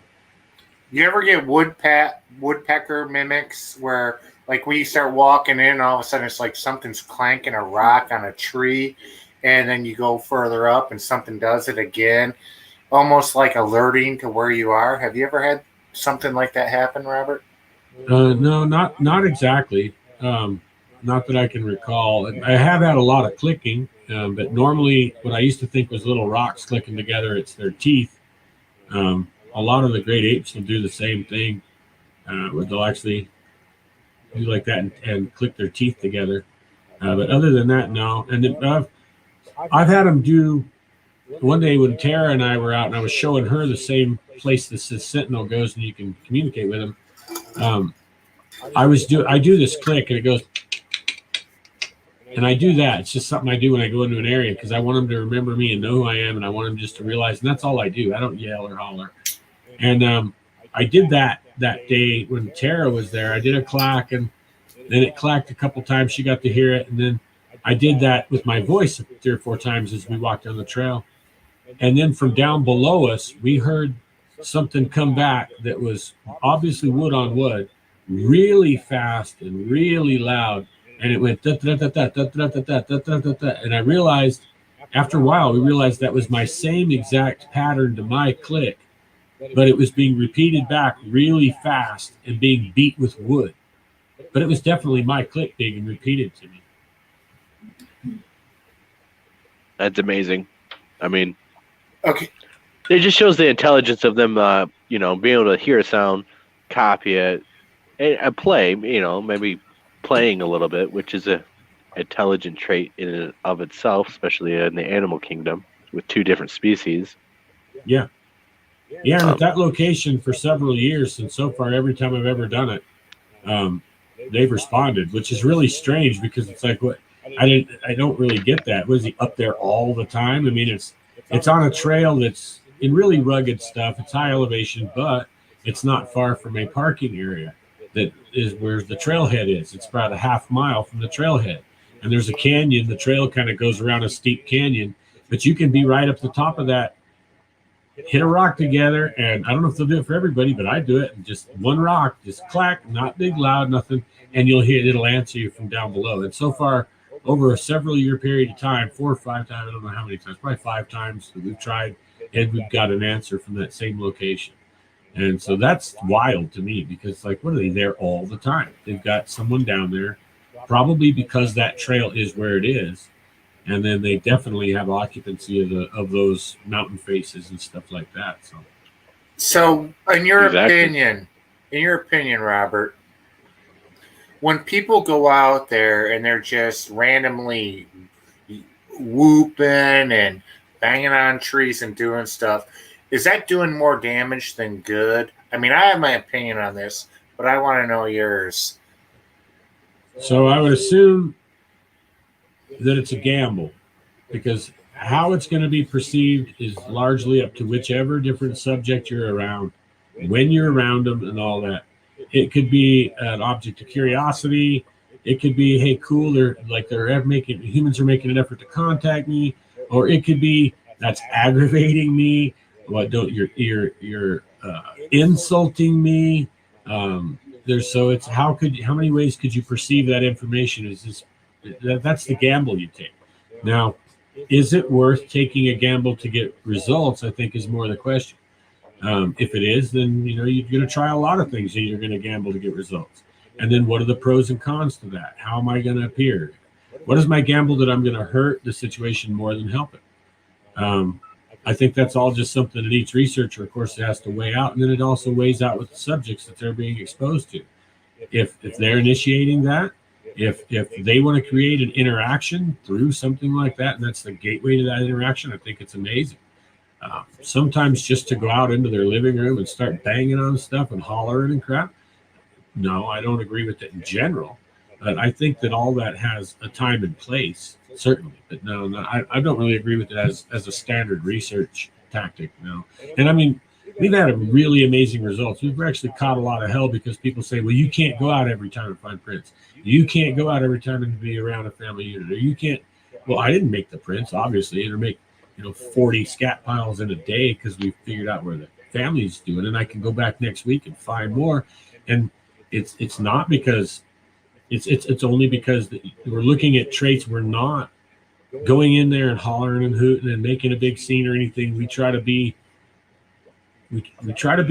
how do I say, almost irrelevant, something that's not important, that's not certainly not threatening or anything like that. And so I don't take a chance on doing anything that might be perceived as rude or a threat or anything else. I just don't really do any of that. No. Yeah, it'd be kind of be a little more or less respectful to them and their area and their boundaries and stuff. And but man, these 2 hours, it just flew by, guys. I mean, what a jam-packed show, and a lot of people in the chat were loving it. Very informational. I think a lot of people who watch this, especially researchers, are gonna have their brains spinning and trying to formulate ideas and maybe trying to get some new equipment. Any last little things before we jump off here? Anything you want to plug? Any sort of basically, only we're trying to get information out as fast as we can. We always have. Have been since even before I started doing Bigfoot, and before people understood what being blacklisted was, being blocked, being doxxed, whatever.